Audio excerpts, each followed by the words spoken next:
உலகெங்குமிருந்து தொல்காப்பியம் கேட்கக்கூடிய அன்பு தமிழ் மக்கள் அனைவருக்கும் என் வணக்கம். இப்போது நாம் பொருளியல், தொல்காப்பியத்தில் பொருளதிகாரத்தில் உள்ள பொருளியல் பற்றி பார்த்துக் கொண்டிருக்கின்றோம். பொருளியல் என்பதற்கு ஒரு சிறு விளக்கம் உரையாசிரியர்களால் தரப்பட்டிருக்கிறது. அதாவது அகத்திணையல், புறத்திணையல், களவியல், கற்பியல் என்ற 4 இயல்களில் சொல்லப்படாது விட்டு போன சில செய்திகளை சொல்லுவதுதான் இந்த பொருளியல். அங்கே சொல்லுவதற்கு சரியான இயைபு இல்லாத நிலையில் அவற்றை தனியே கொண்டு வந்து இங்கு பேசுகிறார்.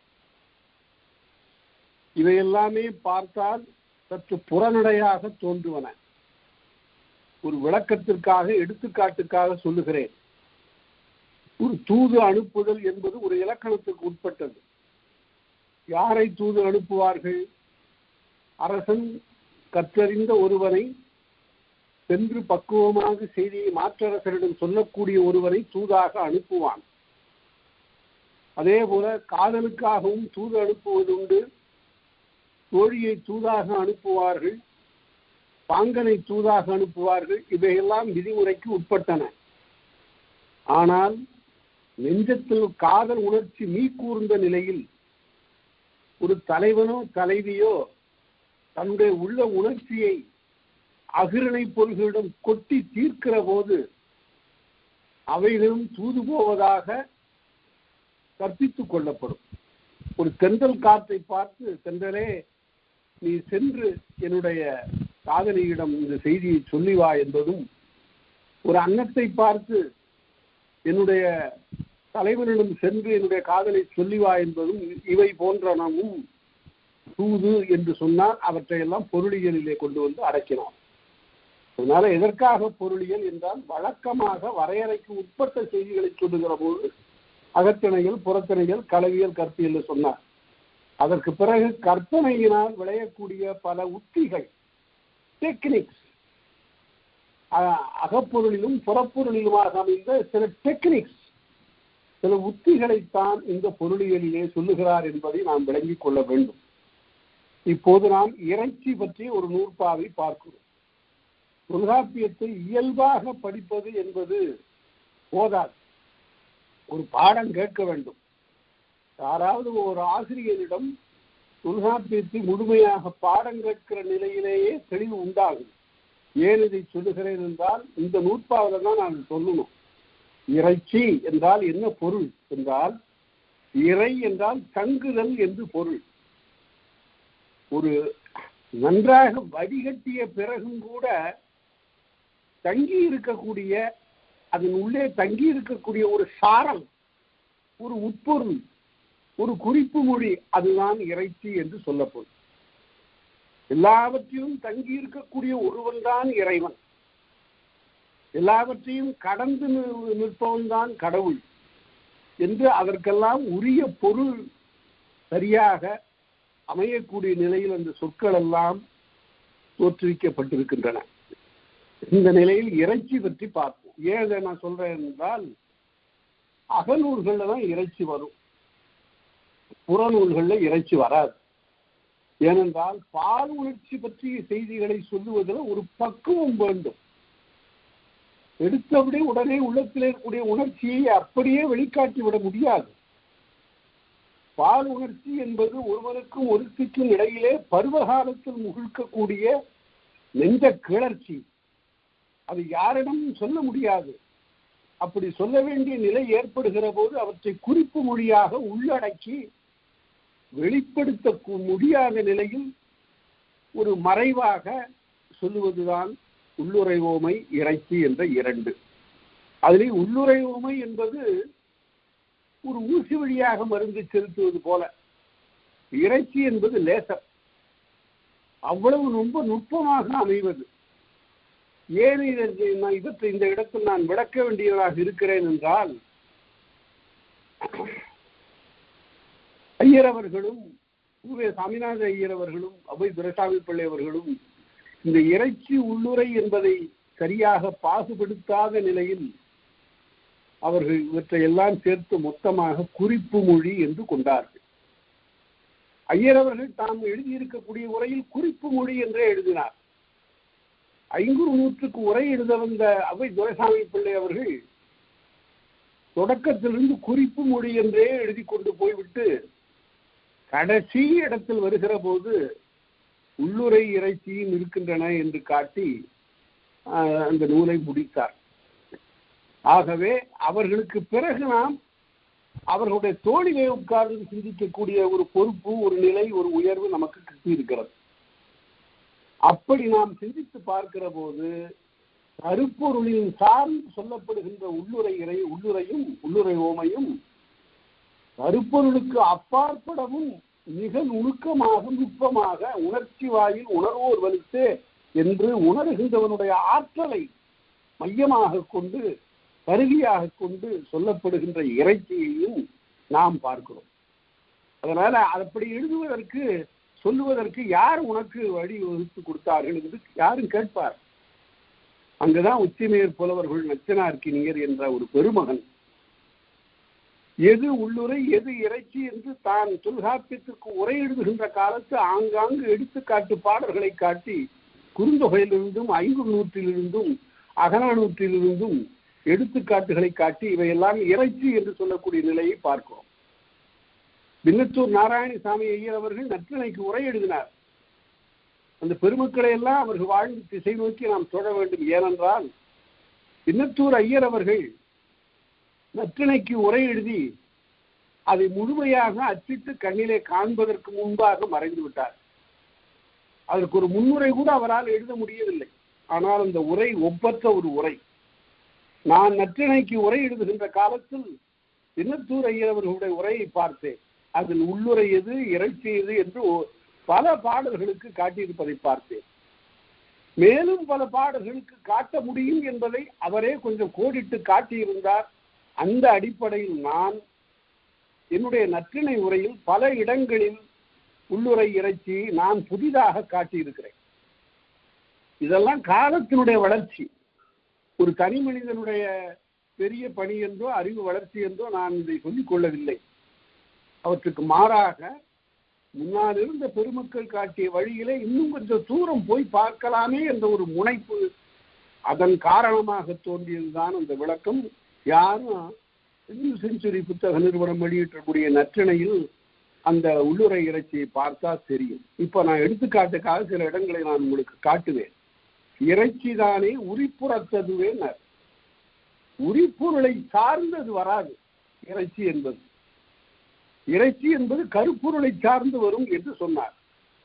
இப்ப நான் இன்னும் நுட்பமாக அதனை விளக்குவேன்.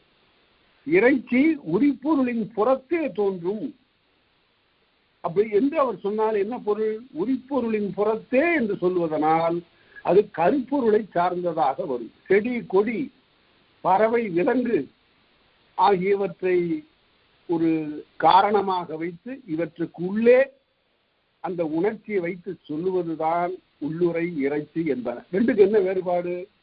உள்ளுரை என்பது கடனி மாத்து விளைந்துகு தீம்படும் படனவாளை கதுவும் ஊரன் என்று சொல்லுகிற போது ஒரு நீர்நிலை, அதன் கரையிலே ஒரு மாமரம், அதில் பழுத்த ஒரு கனியானது கிளையிலிருந்து அந்த நீர்நிலையில் விழுகிறது. நீர்நிலையில் இருக்கிற ஒரு பெரிய வாழை மீன் தன்னுடைய பிளந்த வாயை கொண்டு அப்படியே அந்த கனியை பெற்றுக் கொள்கிறது.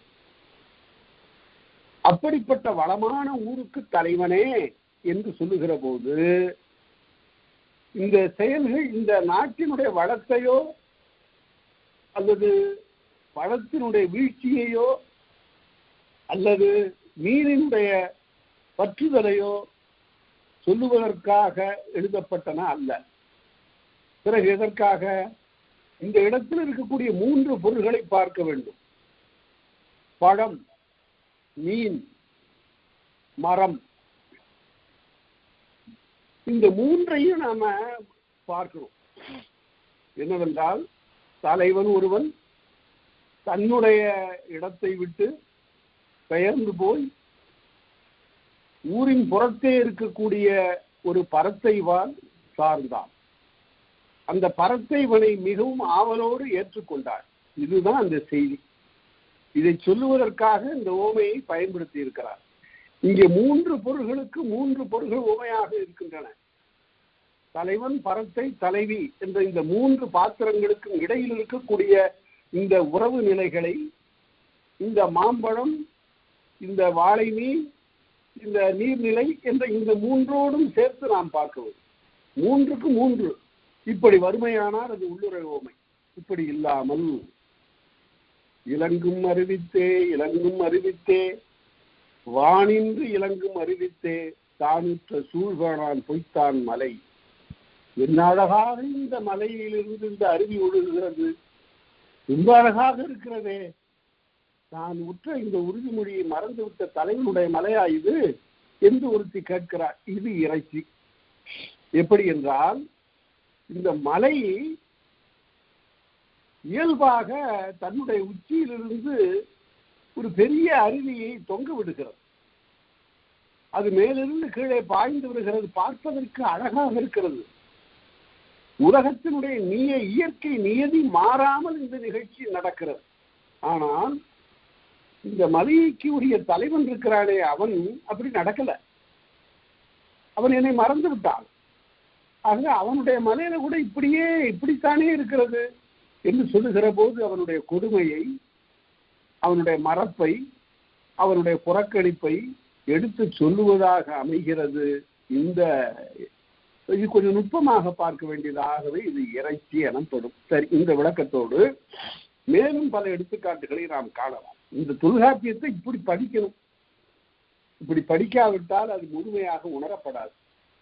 உரையாசிரியர்கள் பெரும் செல்வர்கள், அவர்கள் அறிவு செல்வர்கள். நச்சினார்க்கினியர், இளம்பூரணர், சேனாவரையர் போன்றவர்கள் எல்லாம் எழுதியிருக்கூடிய உரைக்கு ஈடாக இதை பார்க்க முடியாது. நச்சினார்க்கினியின் எச்சில் நறுந்தமிழ் நுகர்வர் நல்லோர் என்று சொன்னார். ஒரு அவ்வளவு பெரிய ஆளு. சில நமக்கு ஒவ்வாறு சில செயல்களையும் அவர் செய்திருக்கிறாருங்கிறது அது வேற.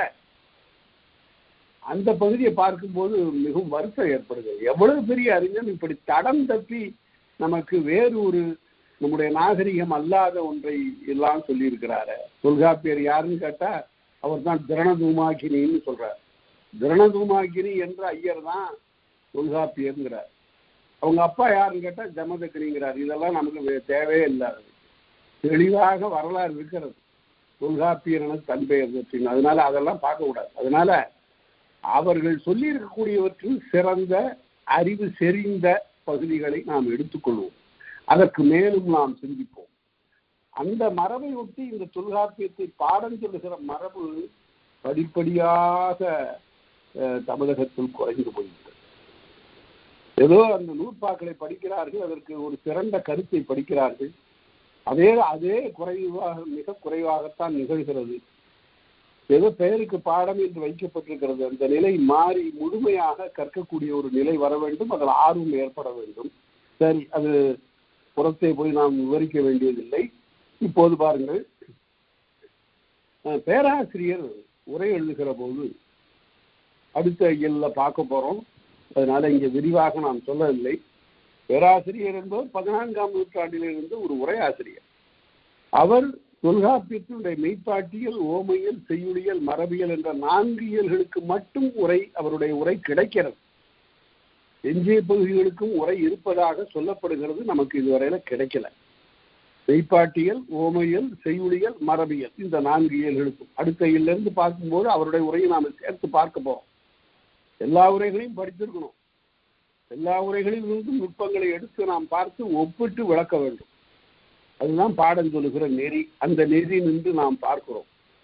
அதுல சொல்லுவாரு, கரும்பு நெடு வார்த்தையில் கலித்த ஆம்பல் சுரும்பு பசிகளையும் பெரும்புணல் ஊற முதல்வன் ஈன்ற எம்முயங்கலது செய்யனின் மார்பு சிதைப்பதுவே என்று ஒரு தலைவி சொல்லுகிறார். 4 அடிதான் இந்த பாட்டு. இந்த பாட்டுக்குள்ளார எவ்வளவு பொருள் செறிந்ததாக இருக்கிறது பாருங்க.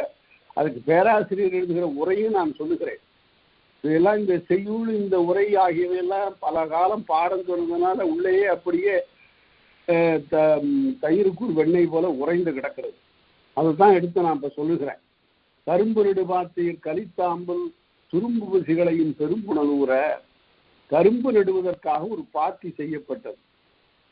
அதுல கரும்பு நடுகிற போது அதுல போய் வண்டுகள் வைக்க முடியாது, அது போய் மற்றொன்றுக்கு இரையாக உணவாக ஆக முடியாது. அந்த நிலையில அது கரும்பு அடிப்பகுதியை நறுக்கி அந்த சேற்றிலே ஊன்றுவார். அதற்காக செய்யப்பட்ட பக்குவப்பட்ட ஒரு நிலம். அதுல ஒரு தாமரை கொடி முளைத்தது. அது முள்ளரை தாமரை என்று சொல்லப்படும் சங்க இலக்கியத்துல. தண்டுல அவ்வளவு முள்ளு இருக்கும். அவற்றுக்கெல்லாம் மேலாக ஒரு மலர் 2 இலைகளுக்கு மேலாக அப்படி தலையை நீட்டும். வெள்ளத்தனைய மலர் நீட்டம்லாம் திருவள்ளுவர். அது நீர் உயர உயர அந்த மலர் மேல வந்து நிமிர்ந்து நிற்கும். இப்படி ஒரே ஒரு தாமரை பூ அந்த கரும்பு நடுவதற்காக செய்யப்பட்ட பாத்தியில் இருக்கிறது. அது அங்கிருந்து வரக்கூடிய வண்டுகளுக்கெல்லாம் தேனை அளிக்கிறது. அப்படிப்பட்ட வளமான ஊருக்கு தலைவனே என்பது ஒரு அருமையான ஒரு இறைச்சி அல்லது உள்ளுரை. அது இறைச்சியாகவும் காணலாம். எப்படி என்றால் அந்த இடத்துல பேராசிரியர் உரை எழுதுகிறார். கரும்பு நடுவதற்காக செய்யப்பட்ட பாத்தியில் தானே முளைத்தது ஒரு தாமரை. வருகின்ற வண்டுகளுக்கெல்லாம் விருந்தோம்புதல் போல பரத்தைகளுக்கென்றே அமைந்துவிட்ட இந்த வீட்டில் நானும் இருந்து கொண்டு வரக்கூடிய விருந்தினர்களுக்கு விருந்தோம்புகின்றேன் என்பது உள்ளே பொலியும் பொருள் என்று எழுதினார் பேராசிரியர். அதனால இதுதான் இறைச்சி என்று பேசப்பெறும். அதே போல இலங்கும் அறிவித்தே என்பதை நச்சினார்கிரியர் காட்டுவார். அதை உள்ளுரையாக கலித்தொகையில காட்டுவார். சரி, அதனால இதுதான் இறைச்சி உள்ளுரை என்று இதன் வாயிலாக அறிந்து கொள்ள வேண்டும். அடுத்தது இறைச்சியில் பிறக்கும் பொருளுமாறுளவே. இறைச்சியில் உள்ளமைந்த ஒரு பொருள் இருக்கும் என்று சொல்கிறார். அது உணர்வோர் திறத்தது திறத்தியல் மருங்கின் தெரியுமோர்க்கே. ஒன்றும் புலப்படலைங்களே அப்படின்னா புலப்படுங்க, ஆழமா சிந்தித்துப்பார். இலக்கணம் மரபை உணர்ந்து நீ எண்ணிப்பார். உள்ள பொலிந்து தோன்றும் ஒரு பொருள் உணர்ச்சி வாயில் உணர்வோர் வலித்தே என்று சொல்லதிகாரத்தில் சொல்லி இருக்கிறார் தொல்காப்பியர். அது உணரக்கூடியவனுடைய ஆற்றலை பொறுத்து. ஆகவே அந்த நிலையில் அதனை அறிந்து கொள்க என்றார். அதனால இறைச்சியில பொருள் இருக்கிறது. பொருள் இல்லாதது போல தோன்றும், ஆனால் பொருள் இருக்கிறது. இங்கே ஒரு மயில் ஆடுகிறது என்று சொன்னாலே அதுல ஒரு இறைச்சி இருக்கும். குறிஞ்சிப்பாட்டுல இந்த இறைச்சி மிக அருமையாக சொல்லப்படும். கயிறூர் வாணியில் தளரும் சாரல் என்று சொல்லுவான். ஒரு மயில் அங்கே இந்த மலையிலே இருக்கக்கூடிய ஒரு பள்ளத்தில் தேங்கி கிடக்கக்கூடிய நீரில் பலாச்சொலைகள் எல்லாம் உதிர்ந்து தேனெல்லாம் ஊற்றப் பெற்று தேன் அடையிலிருந்து ஒழுகிய தேனெல்லாம் சேர்ந்து ஒரு வகையான புதிய நீல நிற கலவையை உண்டாக்கி இருக்க அதனை அறிந்து இந்த மயில் ஒரு போதை நிலையில் ஒரு மயக்கமுற்ற நிலையில் தள்ளாடுகிறது என்று, அப்படி ஒரு ஆடல் மகள் தள்ளாடுகிறாள் என்று குறிப்பாக சொல்லுவார். ஆகவே ஐயரவர்களும் துரைசாமி பிள்ளையவர்களும் குறிப்பு மொழி என்று சொல்லுவது சரி. ஆனால் அது வெறும் குறிப்பு மொழி மட்டுமல்ல. குறிப்பு மொழி என்பது புறத்திற்கு உரியது, அது புறத்திலையும் வரும். ஆனால் அகத்திற்கு உரியனவாக வருவன உள்ளுரையும் இறைச்சியும் என்பதனை தெரிந்து கொள்ள வேண்டும். சற்று அதிகமான விளக்கம் சொல்லி இருக்கிறேன். மேலும் பின்னால அடுத்தடுத்த இயல்கள்ல அது இன்னும் விளக்கப்பெறும். அன்புறு தகுன இறைச்சியில் சுட்டலும் வன்புறையாகும் வருந்திய பொழுது பிரிவு ஆற்றாமல் வருந்துகின்ற போதில் தோழி என்ன செய்வார்? கருப்பொருளில் அன்பை மிகுவிக்கும் காட்சியை கூறலும் வற்புறுத்தார். கருப்பொருளை கொண்டு இந்த அன்பை மிகுவிப்பதற்காக சொல்லுவதும் உண்டு. கடியவே கணங்குழாய் காடன்றார காட்டுள் இடியூட்டி பின்னும் களிரணமும் உரைத்தனது. என்ன அருமையான பாட்டு பாருங்க கலித்தொகையில. அதாவது போறான் தலைவன் போறான், அந்த வழியில தான் யானைகள் 2 இருக்கின்றன. ஒன்று களிறு, ஒன்று பிடி. களிறு என்பது ஆண் யானை, பிடி என்பது பெண் யானை. அங்க ஒரு சிறிய நீர்நிலை, ஒரு யானை குடிக்கிற அளவுக்கு தான் தண்ணீர் தேங்கி இருக்கு. அந்த ஆண் யானைன்னு சொல்வதெல்லாம் இப்ப நம்முடைய காலத்து வழக்கம். ஆண் பெண் என்பன மாந்தற்கு உரிய பிரிவு, பார்ப்பிரிவு. அதை கொண்டு போய் நாம் விலங்குகளுக்கு சொல்லுகிறோம் என்றால் நம்முடைய மொழி மரபு நமக்கு மறந்து போய்விட்டதுன்னு பொருள். களிறு பிடின்னு சொல்லணும். களிறு வருவன கண்டேன் பார் அப்பர், கண்டறியாதன கண்டேன் களிறு வருவன கண்டேன் பார். அதனால களிறு பிடின்னு சொல்லக்கூடியது நம்ம ஆண் யானை பெண் யானைன்னு சொல்லிட்டு இருக்கிறோம். இதெல்லாம் மொழியினுடைய நிலை மாற்றங்கள். சரி, அந்த இதுல அந்த ஆண் யானை என்ன செய்கிறது? ஒரு யானை குடிப்பதற்குரிய அளவிலே இருக்கக்கூடிய நீரை தன்னுடைய தாகத்தை தணித்துக் கொள்வதற்காக அது பயன்படுத்தவில்லை. தன்னுடைய பெண் யானை குடிக்கட்டும் என்று இருக்கிறது. பெண் யானை குடிக்கவில்லை. ஏனென்றால் ஆண் யானை குடிக்கட்டும் என்று அது பார்த்து கொண்டிருக்கிறது. இந்த நிலையில் அன்பு நிலையில் ஒரு போட்டி நிகழ்ந்து கொண்டிருக்கிறது. உடனே இந்த ஆண் யானை என்ன செய்கிறது? தன்னுடைய நெடிய தும்பிக்கையை அந்த தண்ணீரில் வைத்து குடிப்பது போல ஒரு ஓசையை உண்டாக்குகிறது. உடனே பெண் யானை என்ன நினைத்துக் கொள்கிறது? தன்னுடைய ஆண் யானை குடிக்கிறது என்று சொல்லி கருதி கொண்டு தானும் அதனை குடிக்கிறது. குடிப்பது பெண் யானை மட்டுமே. கடியவே கடங்குழாய் காடந்தார காட்டுள் பிடி ஊட்டி பின் உண்ணும் களிரணமும் உரைத்தனரே. பிடி உண்ட பிறகு அதற்கு பிறகு எதிரி இருந்தால் உண்ணுவோம் என்று இருக்கிறதான் களிர். இதை பார்ப்பார் அல்லவா நம்முடைய தலைவர். ஆகவே இந்த அன்பை நாம் காட்ட மறந்து விட்டோமோ என்று சொல்லி கருதி அவர் ஊருக்கு திரும்பி வருவார் என்று அன்புறு தக்கவற்றை சுட்டலும் இறைச்சியில் நிகழும் என்று சொல்லுகிறார். ரொம்ப அருமையான பகுதி இந்த கலித்தொகை பாட்டெல்லாம். அதுல பல இடங்கள்ல இவ்வாறு உள்ளுரை இறைச்சியுமாக செய்திகள் சொல்லப்பெறும். செய்பொருள் அச்சம் விரைவை பிரிவும் மெய்வர உணர்த்தும் கிழவி பாராட்டே.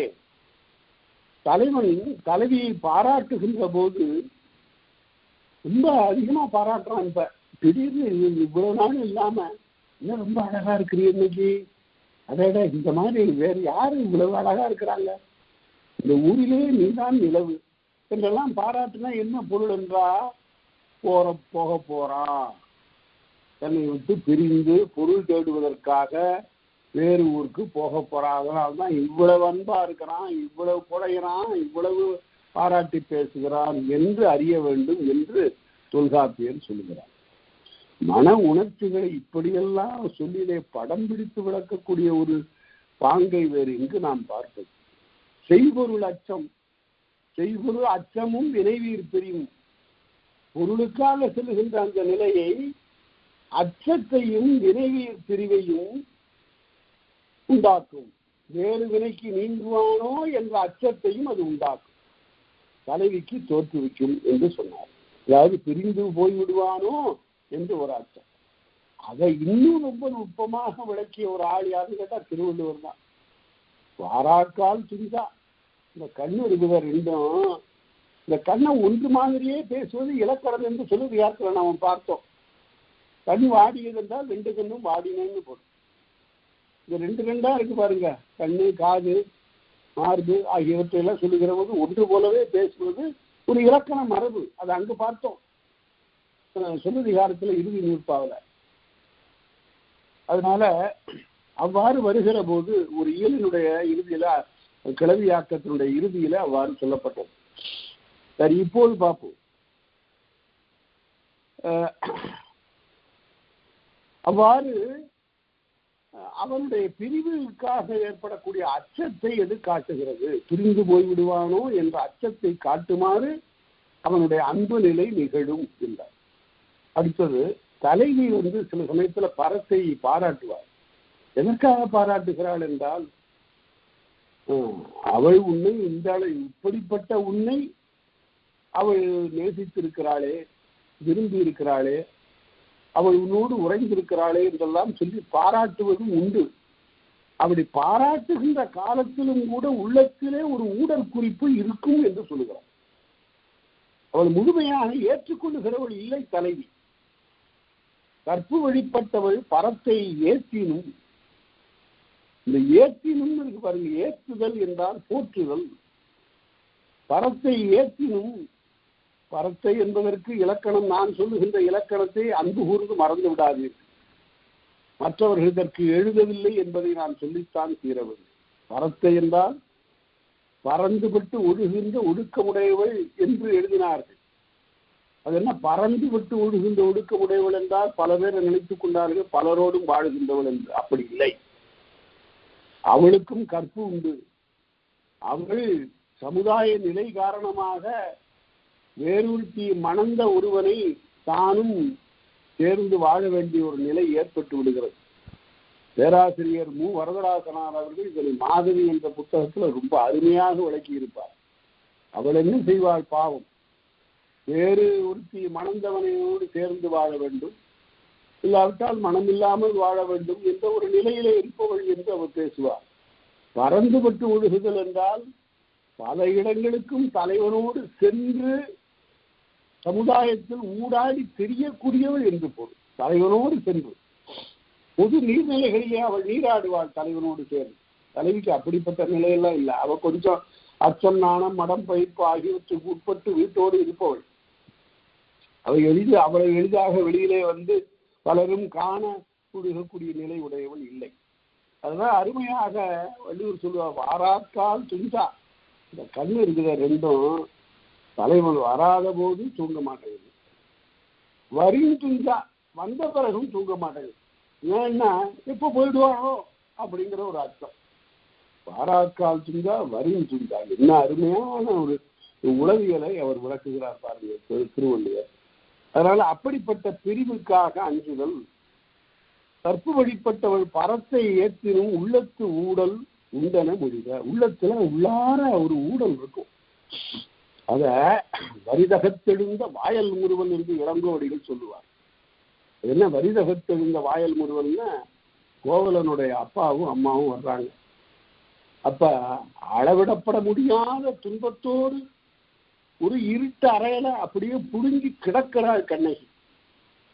அவர்கள் வருகிறார்கள் என்று தெரிந்தவுடனே தன்னுடைய முகத்தை திருத்திக் கொண்டு மாற்று உடை அணிந்து கொண்டு எப்போதும் மகிழ்ச்சியாக இருப்பவளைப் போல தோற்றத்தை காட்டிக்கொண்டு தன்னுடைய இதழ்களிலே ஒரு புன்னகையை வரவழைத்துக் கொள்ளுகிறாள். அந்த புன்னகை உள்ளத்திலிருந்து அருந்தியதல்ல, அது புறத்தே இதழ்களிலே மட்டும் பொருந்தியது. அதை என்னன்னு சொல்கிறார், வாயல் ஒருவன். வாய் அல், வாய்னா உண்மை, அல் அல்லாத, உண்மை அல்லாத முறுவல். ஒரு நாகரிகத்திற்காக சிரிப்பது. அது அவங்களுக்கு தெரியாத அனுபவப்பட்டவர்கள் பெற்றோர்களுக்கு பார்த்த உடனே அவள் லேசாக சிரிக்கிறாள் என்ற உடனே நமக்காக சிரிக்கிறாள். துன்பம் இல்லாதவள் போல தன்னை காட்டிக் கொள்ளுகிறாளே என்று அவர்கள் துயரப்படுகிறார்கள். அதுதான் இவ்வாறு உள்ளத்துக்குள்ளார அந்த குறிப்பு இருக்கும் என்று நாம் அறிந்து கொள்ள வேண்டும்.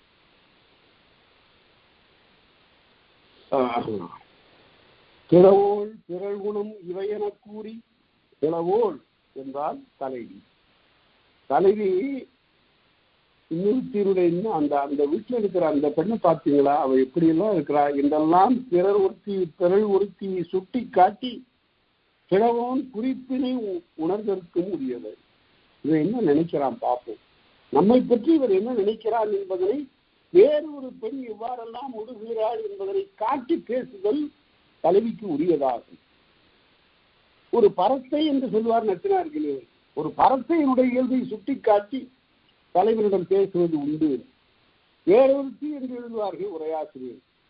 எப்படி இருப்பினும் அயலாளாகிய ஒரு பெண்ணை அவளுடைய உள்கலாற்றை காட்டி தலைவனுடைய உள்ள குறிப்பை அறிந்து கொள்வது அதுவும் தலைவிக்கு உரியதாகும். அடுத்து தம்முறு விழுமும் பரத்தையர் கூறினும், பரத்தையர்கள் சமயத்தில் தலைவியை சந்திப்பது உண்டு. அப்படி சந்திக்கின்ற போது தங்களுடைய துன்பத்தை அவர்கள் தலைவியிடம் கூறுவதும் உண்டு.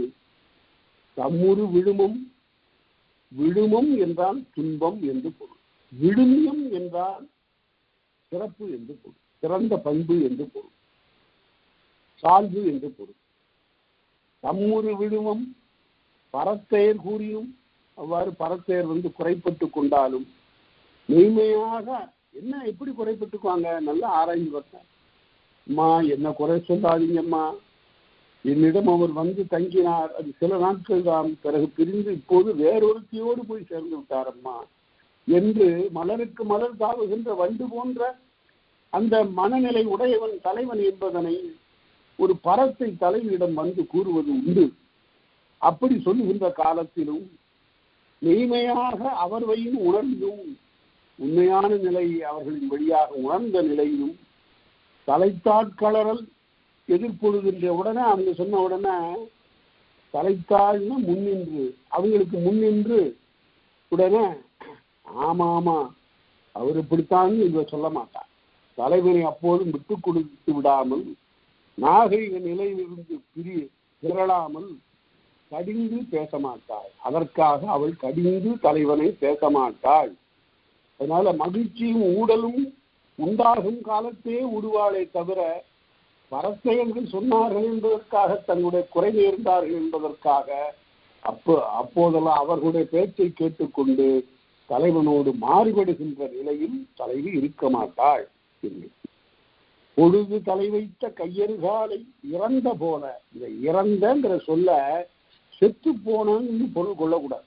பல இடங்கள்ல இறந்தன்னு நீங்கிய கழிந்த என்று பொருள். காலம் இறந்தது என்றால் காலம் கடந்து போயிற்று என்று பொருள். அந்த சொல்லு பல காலம் ஏறத்தாழ 14ஆம் நூற்றாண்டு வரையில் இந்த இறந்தங்கிற சொல்லுக்கு என்ன பொருள் என்றால் ஓரிடத்திலிருந்து இன்னொரு இடத்திற்கு நீங்கிய என்று பொருள். ராமாயணத்துல கோசலை சொல்லுகிறாள் ராமனிடம், ராமனையும் குகனையும் பார்த்து, நாடு இறந்து காடு நோக்கியதும் நன்றாம் என்றே. நாட்டை விட்டு நீங்கி காட்டுக்கு வந்தது நல்லதா போச்சு. இங்கே உனக்கு அருமையான உடன்பிறப்புகள்லாம் கிடைக்கின்றார்களே, குகன் என்று ஒருவன் கிடைத்திருக்கிறானே, இவங்களுடைய உறவு கிடைப்பதற்காக நீ நாட்டை விட்டு நீங்கி காட்டுக்கு வந்தது நல்லதுதான் சொல்றார். இறத்தல் என்றால் நீங்குதல். பொழுது தலை வைத்த கையறுகாலை, மாலை பொழுது, இந்த மாலை பொழுது வந்தாலே தலைவன் வீட்டுக்கு வரணும், வரல அப்ப இந்த போய்விட்டதே அந்தி பொழுது, அவன் வருவதாக சொல்லி சென்ற அந்தி பொழுது, வருவதாக சொல்லி சென்ற அந்த கார்காலம் போய்விட்டது, அவன் வரவில்லை.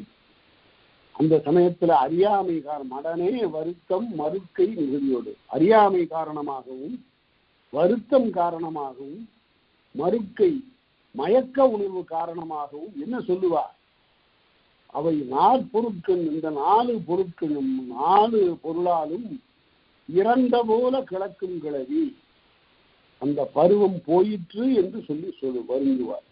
காலம் போயிற்று, மாலைக்காலம் போயிற்று, கார்காலம் போயிற்று என்று தலைவி அப்படி வருந்துவதும் உண்டு. பருவ அறிகுறி எல்லாம் மிகுதி என்றும் நான் காணும் பருவம் கடிந்தது என்பார். பருவம் போய்விட்டதே, இனி அவரும் வாரார். இந்த முல்லைக்கொடி அப்படியே என்னை பார்த்து சிரிக்கிறது. அவரை பார்த்து நான் என்ன சொல்லுகிறேன், நகுவை போல காட்டல் தகுமோ மற்றது தனியார் மாட்டேன். தனியாக இருக்கக்கூடியவர்களை பார்த்து நீ சிரிக்கலாமா முல்லை மலரே, நான் தனியா இருக்கிறேன், அவரோ போய்விட்டார், காலகாலம் போய்விட்டது என்றெல்லாம் அப்படி பேசுவதற்கு உரியது. வேறு மற்ற சில தலைவி இருப்பார், கார்காலம் வந்தது, மாலைக்காலம் வந்தது, இன்னும் வரவில்லை என்று அவர் சொல்லலையாம். இல்லை இது கார்காலமும் இல்லை, இது மாலை பொழுதும் இல்லை. ஏன் எப்படி சொல்ற, அப்படி கார்காலமாக இருந்தால் மாலை பொழுதாக இருந்தால் அவர் வந்திருப்பார், அவர் பொய் சொல்ல மாட்டார். அவர் வருவதுதான் கார்காலம், அவர் வருவதுதான் மாலை பொழுது. என்ன உறுதி பாருங்க, உள்ள உறுதி. ஆகவே அப்படி ஒரு உறவு நிலையை சித்தரிக்கும் தலைவியையும் நாம் இலக்கியங்களில் பார்க்கிறோம். அறியாமை வருத்தம் மயக்க உணர்வு ஆகிய 3 காரணமாக காலம் இருக்கின்ற போதே அது கழிந்து போய்விட்டது என்று சொல்லுதல். கார்காலம் அப்பதான் வந்திருக்கு, இல்ல கார்காலம் எல்லாம் போயிட்டு இன்னும் வரலையே. 6 மணிக்கு வந்துடுறேன்னு சொன்னான், 6 மணிக்கு வரல, மணி 7 ஆச்சு. அப்போ என்ன சொல்லுகிறா, 6 மணி ஆகல, 5 மணி தான் ஆயிருக்கு, 6 மணிக்கு வர்றேன்னு சொல்லியிருக்கிறான். 6 மணி எப்பவும் போயிட்டுத அப்படின்னா, அதுதான் காலம் கடந்து போய்விட்டதே என்று காலம் கடப்பதற்கு முன்னே இறங்குதல் தலைவிக்கு உரியது. அந்த செய்தியை சொல்லுவதுதான் இந்த நூற்பா. காரணம் காரணம் கூறினும் யானோ தேரேனவர் பொய் வழங்கலரே அப்படின்னு குறுந்தொகையில சொல்லப்படும். இந்த காடு கார்காலம் போல காட்டுது, இது கார்காலமே இல்லை. அவன் வந்திருப்பானேன்னு அது ஒரு உறுதிப்பட்ட தலைவி. இங்க உறுதி இல்லாத என்ன சொல்லுகிறா, கார்காலம் வர்றதுக்கு முன்னாடியே கார்காலம் போயிடுச்சு இன்னும் வரல என்று இவள் பேசுகிறார். இந்த இரண்டு வகையான மனநிலைகளையும் விளக்குகிறார்.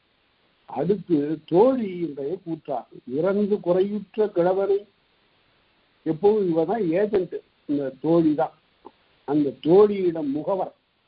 இந்த தோழியிடம் வந்து இறந்து குறையுற்று, அம்மா நீதான் எங்களை சேர்த்து வைக்கணும், உன்னுடைய தலைவியின்பால் நான் எல்லையற்ற காதல் உடையவன் என்று அவளோடு நான் அவளை காண்பதற்கு எனக்கு இடம் ஏற்படுத்தி கொடு என்று கேட்டார். ஒரு பகற்காலத்திலேயோ அல்லது மாலை காலத்திலேயோ இரவு காலத்திலேயோ அவளை சந்திப்பதற்கு எனக்கு ஒரு வாய்ப்பை ஏற்படுத்தி கொடு. இந்த தோழி தலையை பாதுகாப்பவை. இப்போது நான் சொல்லுகிறேன், சரியாக பாடல்களை எல்லாம் ஆராய்ந்து பார்த்து நுட்பமாக கண்ட நிலையில் அளவு என்பது 2 மாதம் தான். அதுல என்னுடைய கணக்கின்படி இது கார்த்திகை மார்கழி 2 திங்கள் தான். அதற்கு பிறகு தைப்பிரை மாதம் வருகிற போது திருமணத்துக்கு வந்து விடுவார். அதனால இந்த குறுகிய காலத்துல மிகச்சில சந்திப்புகள் தான் இந்த களவு காலத்தில் நடக்கும். அதுவும் தோழியினுடைய அனுமதியோடு இசையோடு அவளுடைய பார்வையை. அதனால இது நெறி திறம்பாத ஒரு நிலைக்கு சரியான ஒரு சூழலை நாம் காட்டுவதாக அமையும். இறந்து குறையுற்று கிழவனை தோழி நிரம்ப நீக்கி நிறுத்ததன்றியும் போ வராத, நிரம்ப நீக்கி முற்றிலுமாக நீக்கி இந்த தலைவியை பார்க்க வராது ஐயா, நீ வந்தீங்கன்னா என்ன ஆகுறதுன்னு கேட்டா, இரவு நேரத்துல வர்ற திடீர்னு நீ அமாவாசையா இருந்தா பரவாயில்ல, அது பௌர்ணமியா இருக்கு, அதாவது முழுக்க வருகின்ற ஒரு வெள்ளுவா காலம். பௌர்ணமிங்கிறதுக்கு தமிழ் சொல் வெள்ளுவா, வெள்ளையான உவா காலம். உவான மகிழ்ச்சியாக இருப்பதற்குரிய காலம் வெள்ளுவா காலம். அந்த வெள்ளுவா காலத்துல நீ வருகிற போது உன்னை எல்லாரும் அயலான் யாரோ ஒருவன் இங்கு வருகிறானே என்று கண்டுகொள்கிறார்கள், அல்லது தெருநாய்கள் எல்லாம் உன்னை பார்த்து அயலான் என்று காட்டிக் கொடுக்கிற வகையில் குறைக்கின்றன. அம்மா வேற தொழில் தூக்கத்திலிருந்து விழித்துக் கொள்ளுகிறாள். இப்படி பல இடர்பாடுகள் இருக்கின்றன. ஆகவே நீ வாராதே என்று தடுத்து நிறுத்தி விடுவாய். அடுத்து வாய்மை கூறலும் பொய்தலை பெய்தலும். சில உண்மைகளை சொல்லுவாள், சில பொய்களையும் சொல்லுவாள். அவ தலைவிக்கு 2-3 நாட்களா அது காய்ச்சல், வீட்டை விட்டு வெளியில வர முடியல, அதனால இப்ப வேண்டாம் என்று பொய் சொல்லுவாள். அதே போல வாய்மை கூறுவாள், இல்ல எச்சரிப்பு கடுமையாக இருக்கிறது, வெளியே போக வேண்டாம் என்று பெற்றோர்கள் நிறுத்தி விட்டார்கள் என்று வாய்மை கூறலும் பொய்தலை பெய்தலும் நல்வகை உடைய நயத்திற்கூறியும் ரொம்ப பக்குவமாக அதனை எடுத்து சொல்லி பல்வகையானும் படைத்து முடிதல், பலவற்றை கற்பனையாக ஒரு சூழலை கற்பித்து கூறக்கூடிய நிலை தோழிக்கு உரியது என்று பார்த்தோம். அடுத்தது அது அந்த செய்திகள் பல பாடல்கள்ல இலக்கியங்கள்ல சொல்லப்படுகிறது. அன்னையும் அறிந்தனள், ஒரு பாட்டுல அருமையா சொல்ல பாருங்க, அன்னையும் அறிந்தனள் அலருமா என்று ஊர்லையும் கொஞ்சம் பேசிக்கிறாங்க. நன்மணி நெடுநகர் புலம்புகுள உருதரும் இன்னா வாடையும் மலையும் வாடக்காற்றும் வந்துருச்சு, அதனால நீ வராத என்று அப்படியெல்லாம் தடுத்து நிறுத்துவாள். அடுத்து உயர்மொழி கிளவி உரளும் கிளவி என்று உயர்மொழி கிளவின்னு பாராட்டுதல்.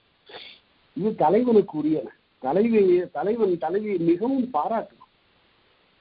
அப்படி பாராட்டுதலும் உரளும் கிளவி பிறர் கூற்றை மறுத்து சொல்லுகின்ற, என்னை பத்தி அப்படியெல்லாம் நினைக்காத, அவர் சொல்லுகிறார் இவர் சொல்லுகிறார் என்றெல்லாம் நினைக்காத என்று மறுத்து சொல்லுகின்ற கிளவியும் ஐயக்கிளவியும் ஐயமுற்று சொல்லுதலும், நாளைக்கு வந்துருவியா என்றெல்லாம் ஐயக்கிளவியும் ஆடுவதற்கு உரித்தே. அதெல்லாம் தலைவனுக்கு உரியன, தலைவிக்கு உரியன அல்ல என்று. அடுத்து உருகன் ஓம்பல். உருகன் என்றால் துன்பம். இந்த உரு என்பதிலிருந்து வந்ததுதான் ஊரு. ஊரு என்றா ஒரு துன்பம். அது ஒரு செயலுக்கு நடுவில் வறுமையானால் அதுக்கு பேர் இடையூறு. உருதல் என்பால் துன்பம். ஊரு என்பது அது பெயர் சொல். உருதல் என்பது தொழிற்பெயர். ஊரு என்பது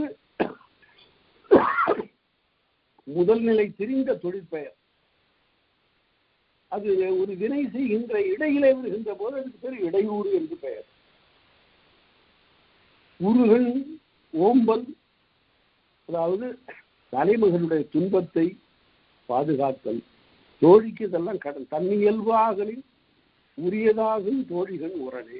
தலைவனுடைய துன்பத்தை பாதுகாத்தலும் தலைவனுடைய துன்பத்தை கேட்டலும் அதற்கு வலிமை ஊட்டி பேசுதலும் இன்னும் கலங்காதீர்கள் என்று சொல்லுவதெல்லாம் தலைவியினுடைய தோழியினுடைய உரன். அது அறிவு அனுபவம் என்று உரையாசிரியர் எழுதுவார். அதெல்லாம் தோழி ரொம்ப கற்றவளாக இருப்பாள். தோழி என்பவள் செவிலியினுடைய மகள் என்று நாம் பார்த்தோம். அதனால அப்படிப்பட்ட ஒரு பாங்குடையவள் அவள். அடுத்து உயர்மொழி கிழவியும் உரியவாள் அவருக்கு. அவளுக்கும் சில சமயங்கள்ல தலைவனை உயர்த்தி கூறுவது உண்டு. உனக்கு என்னையா, உனக்கு ஆளுமை இல்லையா, நீ பெற்றோர்களோடு வந்து மனம் பேசு, நீ மிகச் சிறந்த பண்புடையவன். நற்றினையில முதல் பாட்டு அப்படியே மாணிக்கமாக வைரமாக நின்றுவது கபிலருடைய பாட்டு. என்ற சொல்லர் வீடு தோன்றினியர் என்றும் எந்தோல் பிரிவரியலே தாமரை கண்டாது குதி நீசை சாங்கின் தொடுத்த தீங்கேன் போல புறையமன்ற புறையோர் கண்ணை மிக உயர்ந்த பண்புடையவன் நீ என்று தலைவனை பாராட்டி பேசக்கூடிய நிலையை பார்க்கிறோம். அடுத்து வாயில் கிளவி வெளிப்பட கிளத்தல் தாவிந்துரிய தத்தம் கூட்டு. இந்த வாயில்கள்னு சொன்னோம். 12 வாயில்களை பார்த்தோம். 12 வாயில்களும் தங்களுக்கு உரிய செய்தியை வெளிப்பட சொல்லுவார். தலைவியிடம் சென்று தலைவனை பற்றி சொல்லுகிற போது ஏதோ தவறுதான் நான் நிகழ்ந்திருக்கு, அது பொறுத்து கொள்ளத்தான் வேண்டும், அதுதான் உலக இயற்கை என்றெல்லாம் வெளிப்பட எந்த செய்தியையும் மறைத்து கொள்ளாமல் பேசுவது இந்த வாயில்களுடைய இயல்பாகும். தாவின்று உரிய அந்த தாங்கிற சொல்லு பாருங்க. தா என்றால் துன்பம் என்று பொருள். தாவின்று உரிய அதிலிருந்து வந்ததுதான் தா இல்லை, தா இலை, தாவிலை, தேவலை. அதனால தாய் என்பது உடம்பினுடைய துன்பத்தை வருத்த. தாயால் வருத்தம். அது முன்னாடியே தொல்காப்பியர் சொல்லியிருக்காரு. தாவே வலியும் வருத்தமும். தாய் என்றால் வருத்தம். வருத்தம் இல்லை என்றால் தாயிலை, தாவிலை. தாயிலைங்கிறது வகர உடம்படுமையா வரும். தாவிலை அது தேவலைன்னு ஆச்சு. இப்ப தேவலைங்கிற சொல்லு அதை பல பேர் தப்பா எழுதிட்டாங்க. தாழ்வு இல்லைங்கிறது தான் தேவலைன்னு ஆச்சு. அது பிழை.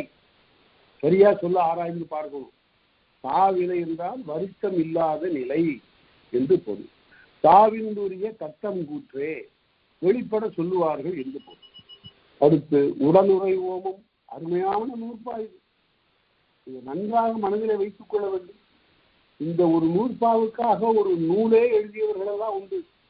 நீண்ட கட்டுரை எழுதியவர்கள் உண்டு. நானும் எழுதியிருக்கிறேன். அதனால இந்த நூற்பா மிக இன்றியமையானது. இந்த உடனுரை ஓமும் சுட்டு நகை சிறப்பென்று கெடலரு மரபின் உள்ளுரை 5. இறைச்சி ஒண்ணுதான், ஆனா உள்ளுரையாக சொல்லப்படுவது 5 என்று சொல்லுகிறார். கெடலரு மரபின் உள்ளுரை 5. உள்ளுரை 5 வகைப்படும். அது எப்படி? ஒவ்வொன்றா பார்க்கும். உடனுரை என்பது ஒன்று. அதாவது ஒரு பொருளை சொல்லுகிற போது அதற்கு துணையாக வேறு ஒரு பொருளையும் சேர்த்து சொல்லுவது உடனுரை. அந்த பொருளை சொல்லுவதனால உள்ளிருந்து ஒரு பொருள் வெளிப்படும்.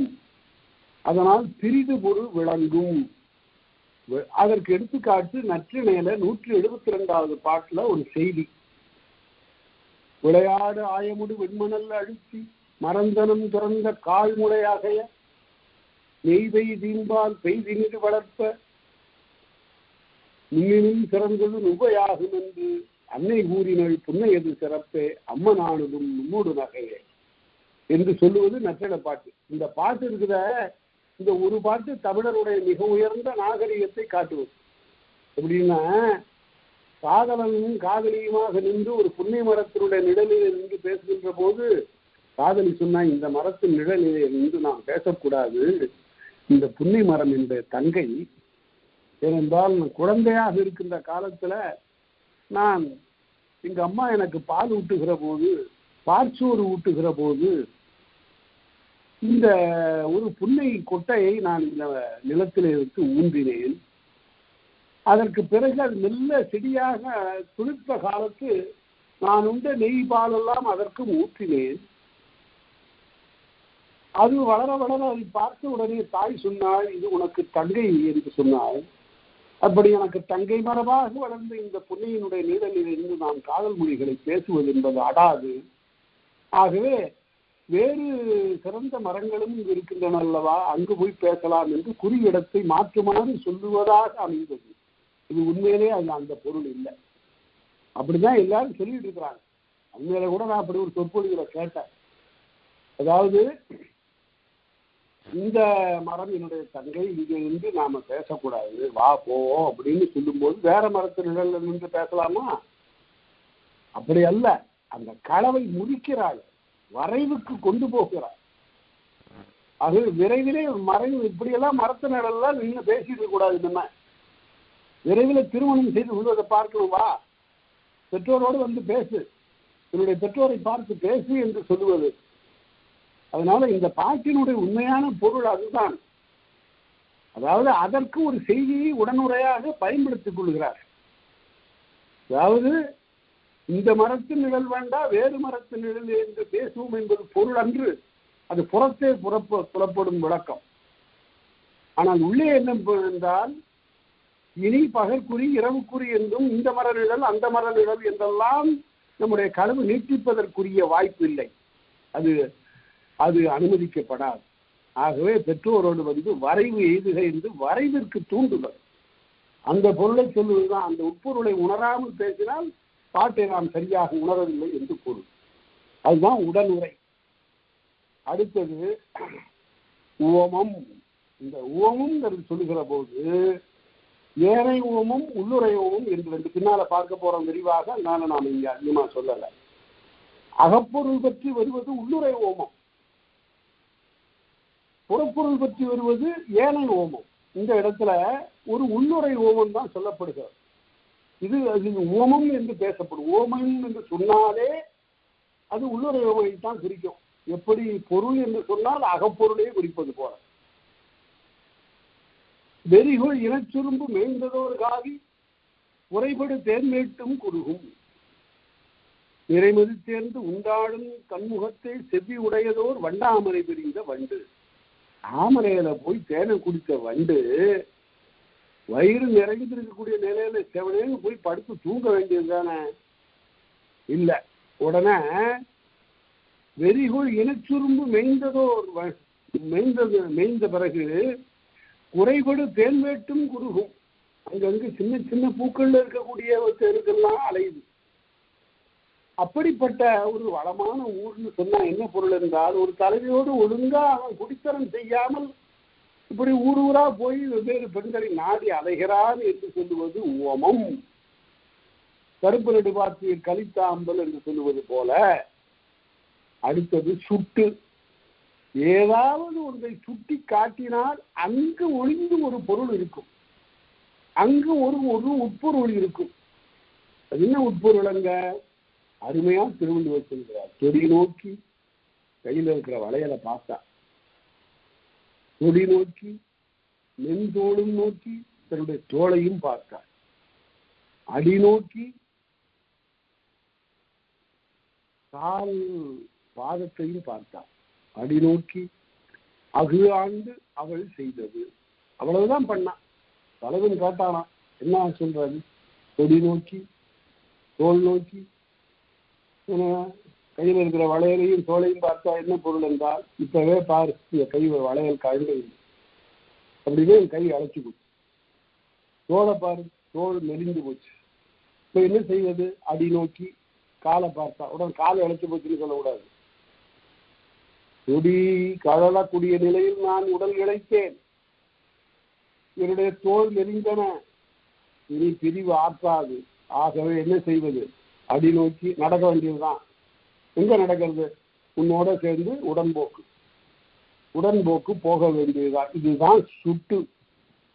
ஒரு பொருளை மறைவாக உள்ளே வைத்து வேறொன்றை சுட்டி காட்டுவது.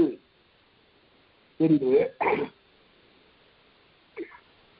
பூப்பறிக்க போவோமாயின் வளை கடந்து தோல் மெலியும் என்று சஞ்சலிக்க சொல்லுவோம். அப்படி என்ன என்றால் என்ன பொருள் என்றால் பிரிவிலே இவ்வாறெல்லாம் நிகழும் இத்தகைய அவத்தைகள் என்று பேசுவார்.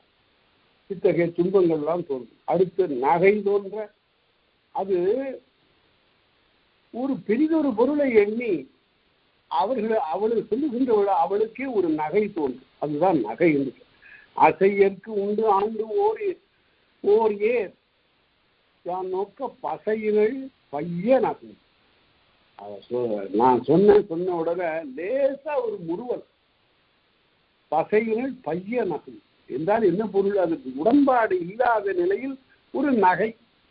இருக்கிறாள அப்படின்னா அது உடன்பாடு இல்லை என்று பொருள் என்று இவ்வாறு 5 வகையாக உடனுரை ஓமும் சுட்டு நகை என்று உடனுரை ஓமும் சுட்டு நகை கடைசியா சிறப்பு என்றால் 2 பொருளை சொல்லி அந்த பொருளை விட இந்த பொருள் சிறந்தது என்று காட்டுவது. எப்படி?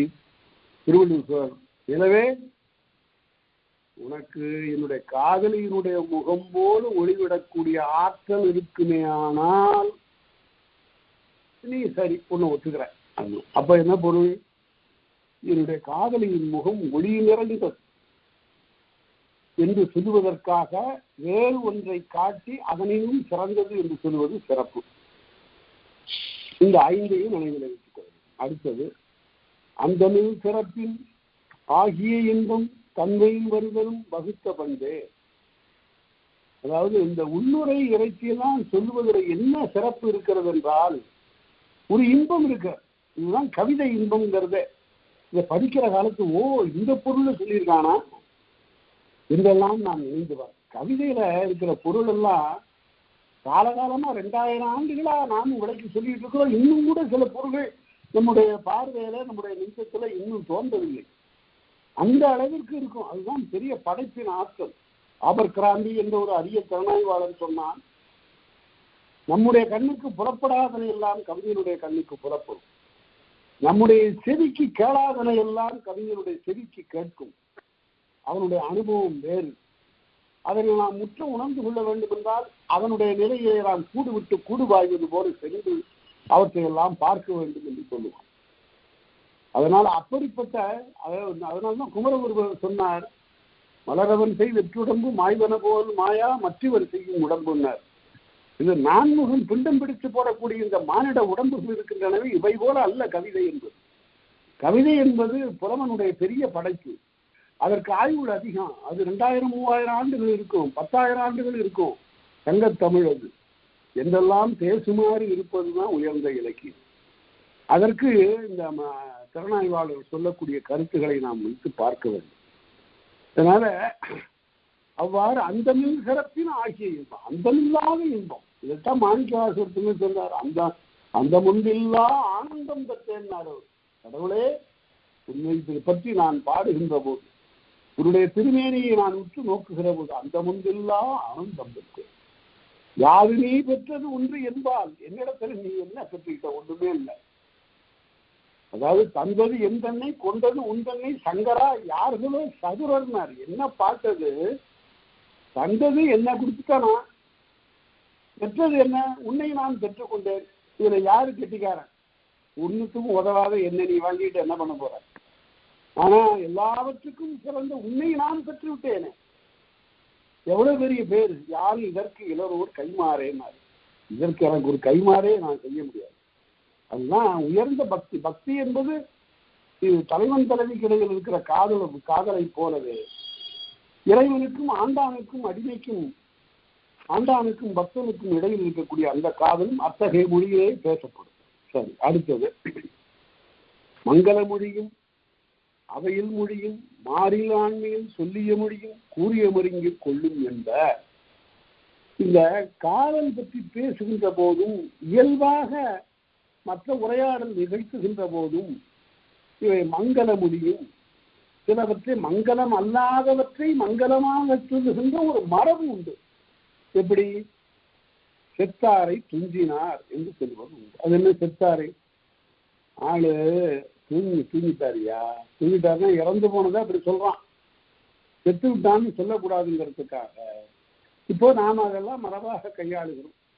அவருக்கு காலமாயிற்றுன்னு எழுதுவார் சேனாவரை. காலம் ஆயிடுச்சு அப்படின்னா இறந்து போயிட்டாருன்னு பொருள். காலமானார், அதே போல இயற்கை எய்தினார். இது சமய உலகத்துல பார்த்தா வைகுண்டம் சேர்ந்தார், கைலாசம் புக்கார் என்றெல்லாம் சொல்லுவதெல்லாம் வேறு ஒரு சொல்லிலே வைத்து இறந்தார் என்று சொல்லாமல், செத்தார் என்று சொல்லாமல், தூங்கினார், சிறிதாயினார் என்றெல்லாம் பேசுவது ஒரு மங்கள மொழி. அடுத்தது அவையில் மொழி. அவையில சொல்லக்கூடாது சில சொற்களை. அதாவது வகை சொற்கள் எந்த மொழியில குறைவாக இருக்கிறதோ அது ஒரு பண்பட்ட மொழி என்று பொருள். வகை சொற்கள் யாரிடம் அதிகமாக வருவதில்லையோ அவர்கள் ரொம்ப பண்பாளர்கள் என்று பொருள். அதாவது நலத்தின்கண் ஆறின்மை தோன்றி அவனை குலத்தின்கண் ஐயப்படும் திருவள்ளுவர். ரொம்ப கடுமையா திட்டாரு. சில பேர் சொல்லும் போது நல்ல பண்பாளர் சொல்லுகிற போது உன்னை என்ன சொல்லி திட்டுறதுன்னே தெரியலடா. ஏன்னா அவங்ககிட்ட ஒன்றும் தவறான சொற்களை கைவசம் இல்லை. ஆனா சில பேர் ஒரே காலமேகம் மாதிரி இருக்கிற புலவன் இருக்கான் பாருங்க. அவன் என்ன பண்ணான், பந்தியில உட்காந்து சாப்பிட்டுட்டு இருந்தான் காலமேகம். எதிர் இலையில உட்காந்து சாப்பிட்டுட்டு இருந்தாரு ஒரு சோழியர். சோழியருங்கிறவர் முன்குடுமி வச்சவர். அப்படி முறுக்கி முன்னால் அப்படி நெத்திக்கு பக்கம் தொங்க விட்டுருப்பார் அவரு. அவன் வேக வேகமா பறக்க பறக்க வேர்க்க வேர்க்க சாப்பிடுகிற போது அந்த முன்குடுமி அவிழ்ந்து அந்த இலையில விழுந்து அந்த இலையில இருக்கிற சோறு காலமேகத்தினுடைய இலையில விழுந்துருச்சு. விடுவானா? ஏற்கனவே வசைபாடுகின்ற இயல்புடையவன். சுருக்க விழுந்த முன்குடுமி சோழியா சோற்று பொறுக்குலர்ந்த வாயா போட்டாளே நாயே குரங்கே உனை ஒருத்தி போட்டாளே வேலையற்று போயின்னு எழுதலாம். என்ன வசை? இப்போ ஒரு வெண்பாக்குள்ளார எத்தனை வசை பாருங்க. போட்டானே நாயே குரங்கே அவ்வளவும் சொல்லிட்டான். அந்த பாட்டெல்லாம் இப்ப யாராவது காலமேகத்தை இந்த பாடல்கள்லாம் சொல்லி ஆகா என்ன புலமைன்னு சொல்லுவாங்களா? இதெல்லாம் புலமே இல்லை. இதெல்லாம் உள்ளத்தினுடைய அந்த மாறுபட்ட நிலை ஒரு பண்பாட்டுக்கு கீழே இறங்கிடுச்சுன்னு பொருள். அதனால இவ்வாறு அவையில் மொழியும் அவையில சொல்லக்கூடாத சொற்கள், வசை சொற்களை எல்லாம் கையாளுவது இல்லை. அதே போல கால்கழி வந்தான், கால்கழி விட்டு வான்னா என்ன பொருள்? அப்ப மலங்கழித்தவன் அதற்கு பிறகு தன்னை தூய்மை செய்து கொண்டு வருவதனை கால்கழி வருதல் என்று சொல்லுவது அவையில் மொழி. மாறில் ஆண்மையும் சொல்லிய மொழியும். நல்ல ஆண்மையோடு இருக்கிறவனை பற்றி சொல்லுகிற போது சிங்கம் வந்துட்டாயா, சிங்கம் வந்துட்டானோ மனுஷன் இல்லையாப்பான்னு கேட்கக்கூடாது. அவன் சிங்கம் அரிமா என்று சொன்னால் அரிமான்னு அணங்குடைத்துப்பின் கரிகால் தொருவளத்தான்னு சொன்னான் பாட்டுல. அரிமான்னு அணங்குடைத்துப்பின் கரிகாலம் என்று பேசினான். அதனால சிங்கம் போன்றவன் சொன்னா அகிரிணைன்னு உடனே சொல்லிடக்கூடாது. அவர் உயர்நிலை இல்லை அகிரிணைன்னு சொல்லக்கூடாது. இவ்வாறு சொல்லுவதை எல்லாம் கூறிய மருங்கில் கொள்ளும் என்ற இவையெல்லாம் உயர்ந்த மொழிகள், உயர்ந்த வழக்காறுகள் என்று கொள்ளுக. அடுத்து சினனே, இந்த உள்ளுரை ஏன் எப்படி தோன்றும்? சினனே ஒரு கோபம் காரணமாக உள்ளுரை வரும்.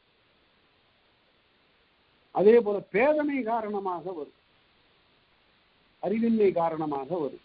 நிம்பிரி என்றால் பொறாமை, ஒரு பொறாமை உணர்ச்சி காரணமாக வரும். நல்குற வறுமை காரணமாக வரும். இந்த 4 காரணமாகவும் எப்படி கொடிய எமக்கு நீ யாரை, எனக்கும் உனக்கு என்ன உறவு, கோபோ. இதுதான் சினத்தினால் வருகின்ற உள்ளுரை. அதே போல பேதமை காரணமாக கண்டிகுமல்லமோ கொன்கனின் கேளை, அது 500 பாட்டு. அதாவது பார்த்தையா உன்னுடைய விருப்பத்துக்குரிய அந்த பெண்ணை அவ என்ன செய்கிறா, கடல் மணல் எல்லாம் அள்ளி கொண்டு போய் கடல்ல கொட்டி இந்த கடலை மூடி தீர்த்தரம் பாருங்கிறான். அப்பேற்பட்ட அறிவுடையவன். அதுதான் பேதவை.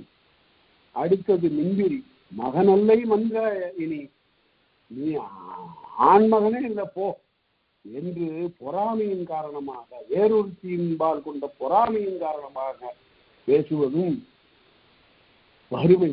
ஓரான்கள், இந்த பாட்டு ஒரு பொன்னை போல பொரியக்கூடிய ஒரு பாட்டு. குறுந்தொகையில ஓரான்கள் சீரில் வாழ்க்கை இனி விடவாயிற்று இன்னும் ஊரே. இந்த பொண்ணு வந்தாயா அந்த வீட்டுக்கு, ஒரு குடிசை வீடு, இந்த குடிசை வீட்டுல பின்னால ஒரு மாடு கட்டி இருந்தது, அவ்வளவுதான், ஒரு எரும மாடு. என்ன பண்ண போறாரோ தெரியலேன்னு நினைச்சிட்டு இருந்தோம். ஆனால் இந்த ஒரு எரும மாட்டை கட்டி கொண்டு, ஒரு எரும மாட்டை கட்டிட்டு தான் வந்தாங்க. இன்னொரு எரும மாடு கொள்ளையில நிக்குது.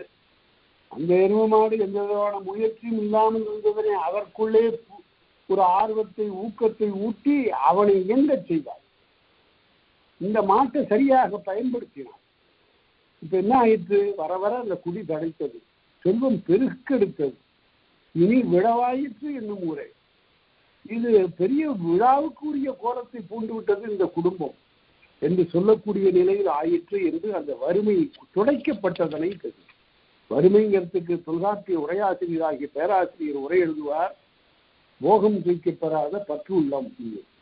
வறுமைன்னு பொருள் இல்லாதவல்ல வறுமையில இருக்கிறான்னு பொருள் இல்லை, அதுக்கு ஆசையே இருந்து பொருள் இல்லைன்னா தான் அதுக்கு பேர் வறுமை. பெரிய மகா முனிவர்களுக்கெல்லாம் கையில பொருள் இல்லை, இவங்களாம் வறுமையா இருக்கிறாங்கன்னா பொருள் இல்லை, அவர்களாம் நிறைந்த மனதை உடையவர்களாக இருக்கிறார்கள், எனக்கு தேவையில்லை. அடுத்து இது ஒரு அருமையான ஒரு நூற்பா. இதெல்லாம் எப்படி ஒரு பகுத்து உணர்ந்து எழுதினாங்கிறது எனக்கு புரியல, புரிபடலை.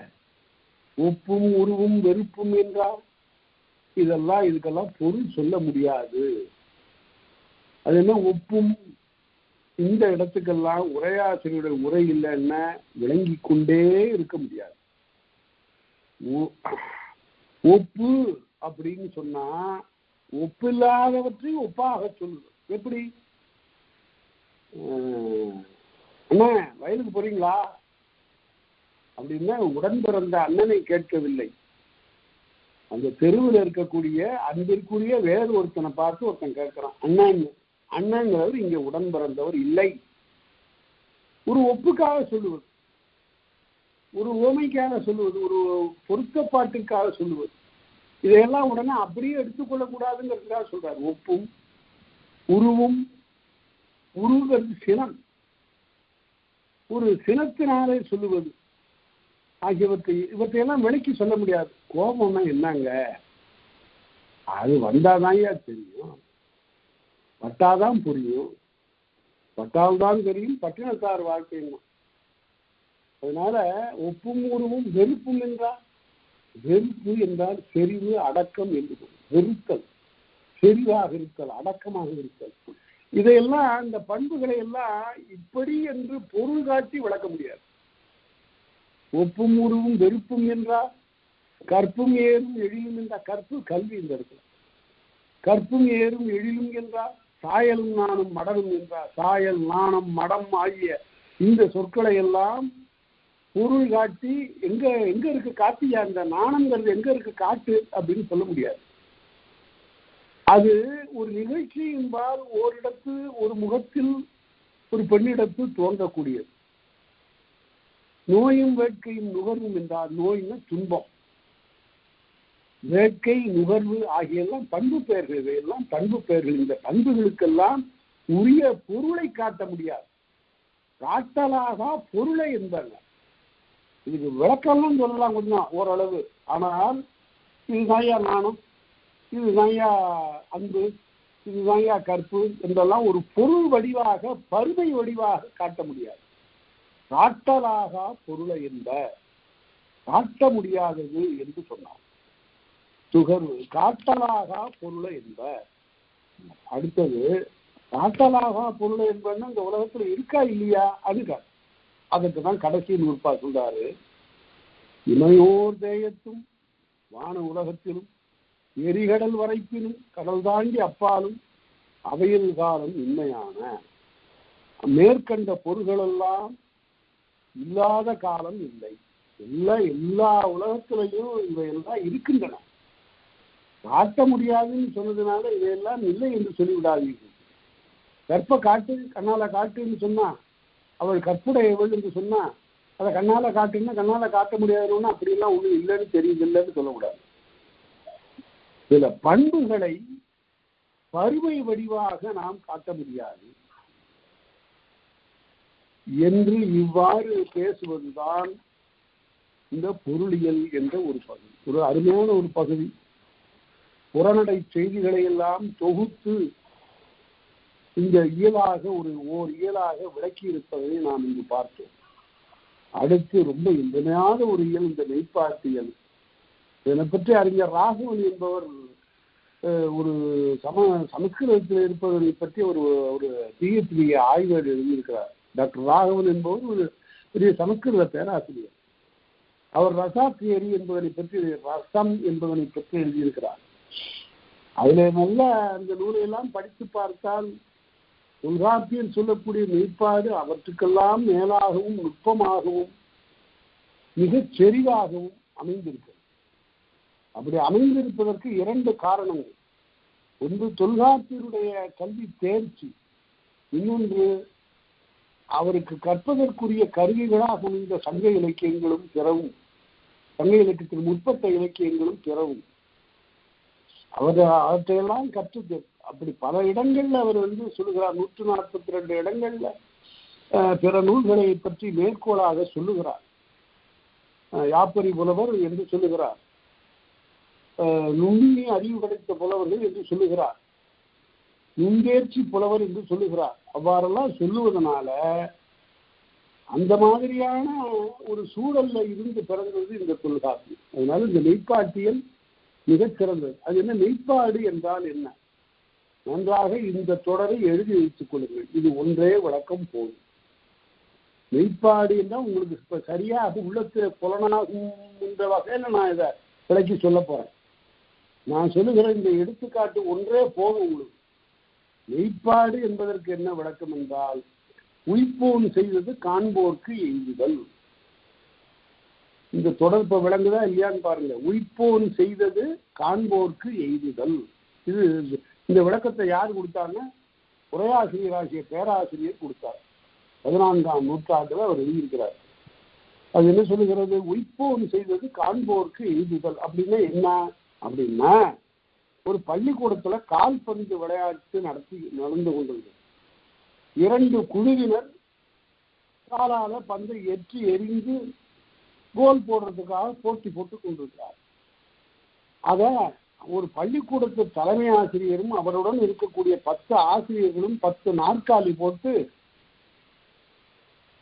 கோட்டுக்கு அப்பால, களத்திற்கு அப்பால் வரிசையாக உட்கார்ந்து பார்த்து கொண்டிருக்கிறார்.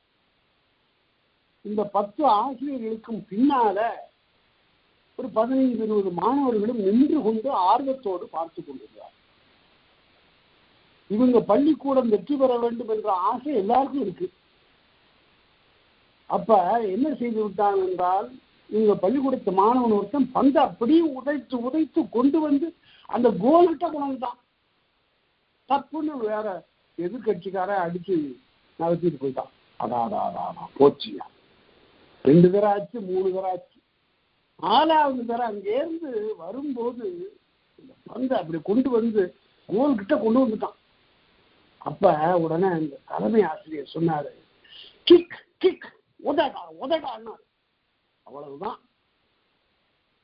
அவருடைய நாற்காலிக்கு பின்னால் இருந்த ஒரு பையன் விட்டான் ஒரு உத. தலைமை ஆசிரியர் நாற்காலியோட போய் உருண்டார். அவனை தப்பு சொல்ல முடியாது. இதுதான் உய்ப்போன் செய்வது காண்போர்க்கு எய்துதல்.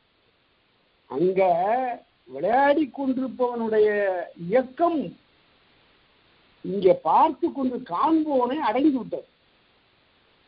அதுக்கு பேராசிரியர் காட்டுகிற உரை எடுத்துக்காட்டு என்னவென்றால், புலி என்ற அளவில் புலியை பார்க்கல. இன்னும் எவனோ ஒருத்தன் புலின்னு கட்டிட்டு வந்தான், அவ்வளவுதான். உடம்புல நடுக்கம், வியர்வை, வாய் குளறல் ஆகிய எல்லாம் உண்டாகிவிட்டன. உய்ப்போன் செய்வது காண்போர்க்கு. புலி என்று சொன்னான், அதற்குரிய உணர்ச்சிகள் எல்லாம் இவனை அடைந்து விட்டார். இதுதான் மெய்ப்பாடு. உடம்பின்கள் தோன்றுகின்ற பல வகையான கருத்தினுடைய வெளிப்பாடு என்று அதற்கு பொருள். உய்ப்போன் செய்வது காண்போர்க்கு எய்துதல். அருமையான விளக்கம். இப்ப பார்ப்போம். மெய்ப்பாடு என்பது ஒரு பொருளை புலப்பட தன்னுடைய உடம்பில் காட்டுவது. இது நடிகர்களுக்கு கைவந்த கலையாக இருக்கும். ஒரு அருமையான ஒரு உணர்ச்சியை முகத்திலே அப்படியே சித்தரித்து காட்டி விடுவார். மிகப்பெரிய ஆற்றல் வாய்ந்த கூத்தர்கள் இருக்கிறார்களே, அவர்களுக்கு இது முடியும்.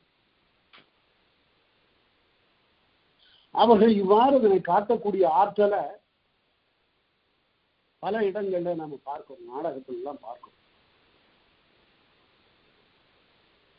எஸ்.ஜி. கிட்டப்பா என்று ஒரு நாடக நடிகர் இருந்தார். அவர் அப்படித்தான் அரிய உணர்ச்சிகளை எல்லாம் காட்டி அவர் பாடுவார். அவருடைய முகத்தில் அப்படியே எல்லா வகையான பாவங்களும் தோன்றும்.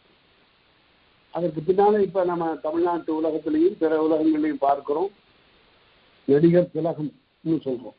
அந்த அளவிற்கு அவர் தன்னுடைய உணர்ச்சிகளை எல்லாம் முகத்திலே கொண்டு வந்து காட்டக்கூடிய மெய்ப்பாடுகளை எல்லாம் சித்தரிக்கும்.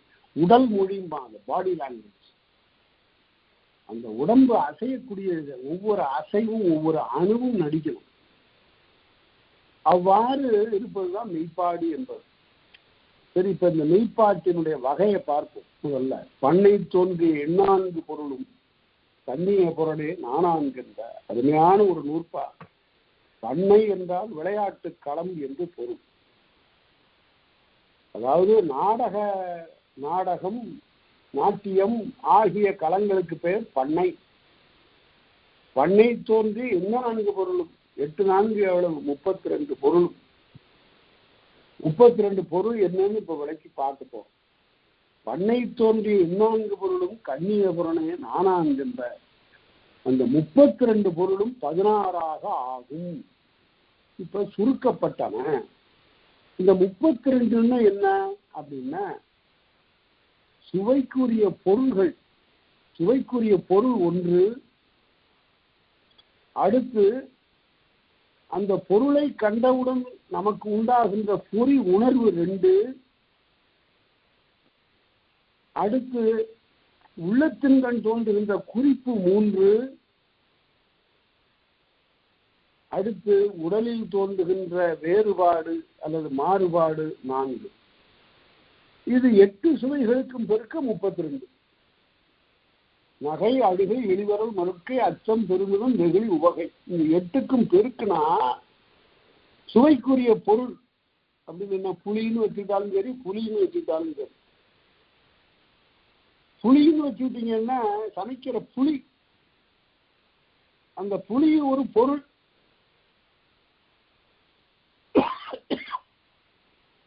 அதுல வாயில இட்டவுடனே ஒரு பொறி உணர்வு, ஒரு சுவை, புளிக்குது அப்படிங்கிறது பொறி உணர்வு. அடுத்தது இது சுவைத்தற்குரியது, ரொம்ப புளிக்குது துப்பிடலாம் என்று அவ்வாறு அறிதல். அப்புறம் உள்ள குறிப்பு இதெல்லாம். அப்புறம் உடலின் கண் தோன்றுகிற மாறுபாடு. இதே புலிக்கு பாருங்க, புலி வருகிறது என்ற உடனேயே புலி என்பது ஒரு சுவை பொருள். எந்த சுவைக்கு உள்ள பொருள்? அச்சமாகிய சுவைக்குரிய பொருள். 8 வகையான சுவைகள்ல அச்சம் 1. அந்த அச்சத்துக்குரிய பொருள் புலி. சுவைக்குரிய பொருள் புலி. கண்டவுடன் உண்டாகின்ற பொறி உணர்வு இருக்கு பாருங்க, புலியா, ஐயோ ஆளை அடிச்சிருமே அப்படிங்கிறது பொறி உணர்வு 2வது. அடுத்தது ஐயோ நாம இங்க நிக்க கூடாது, ஓடணும்னு சொல்லி கொஞ்சம் கூட அதனை பற்றி ஆய்ந்து பார்க்காமல் புலி வந்த திசையிலே ஓடுவான் தடுமாறி, அது உள்ள குறிப்பு. அடுத்தது உடம்பு நடுங்கி நேர்த்து போச்சு, அது 4. இந்த 4ஐயும் 8 சுவைகளோடும் பெருக்க நகை, அழுகை, இடிவரல், மறுக்கை, அச்சம், பெருமிதம், வெகுளி என்ற 8 சுவைகளோடும் பெருக்க 32 ஆகும். பிறகு இந்த 8 16ஆக அடக்கலாம். எப்படி? சுவை பொருளையும் பொறி உணர்வையும் உண்டாக்கும். ஒரு புலியை கண்ட அளவில், அதை பற்றி கேட்ட அளவில் தானே நமக்கு அந்த பொறி உணர்வு உண்டாகும். அதனால அந்த 2ஐயும் உண்டாக்கணும். அடுத்தது உள்ளத்தின் குறிப்பும் உடலில் தோன்றுகின்ற மாறுபாடும் 2 ஒன்று. ஆக இந்த 32 16ஆக ஆக்கப்படும். இந்த 16ம் அடுத்தது 4 2ஆகும் பாலுமாறுங்க. இந்த 16ம் 8ஆகல் உண்டு. அவைதான் 8 சுவைகள். என்னென்ன 8 சுவைகள்? நகை, அழுகை, எளிவரல், மறுக்கை, அச்சம், பெருமிதம், வெகுளி, உவகை. ஆகவே இந்த 8 சுவைகள் என்ன ஆகும் என்றால், சுவை பொருள் பொறி உணர்வு என்ற வகையில் 16 என்ற வகையிலும், உள்ள குறிப்பு உடலில் தோன்றும் வேறுபாடு என்ற நிலையிலும் 16 ஆகும். அவையே அதற்கு பிறகு 8ஆக அடங்கி இந்த சுவைகளாக தோன்றும். இப்ப 8 சுவைகளையும் பற்றி பார்ப்போம்.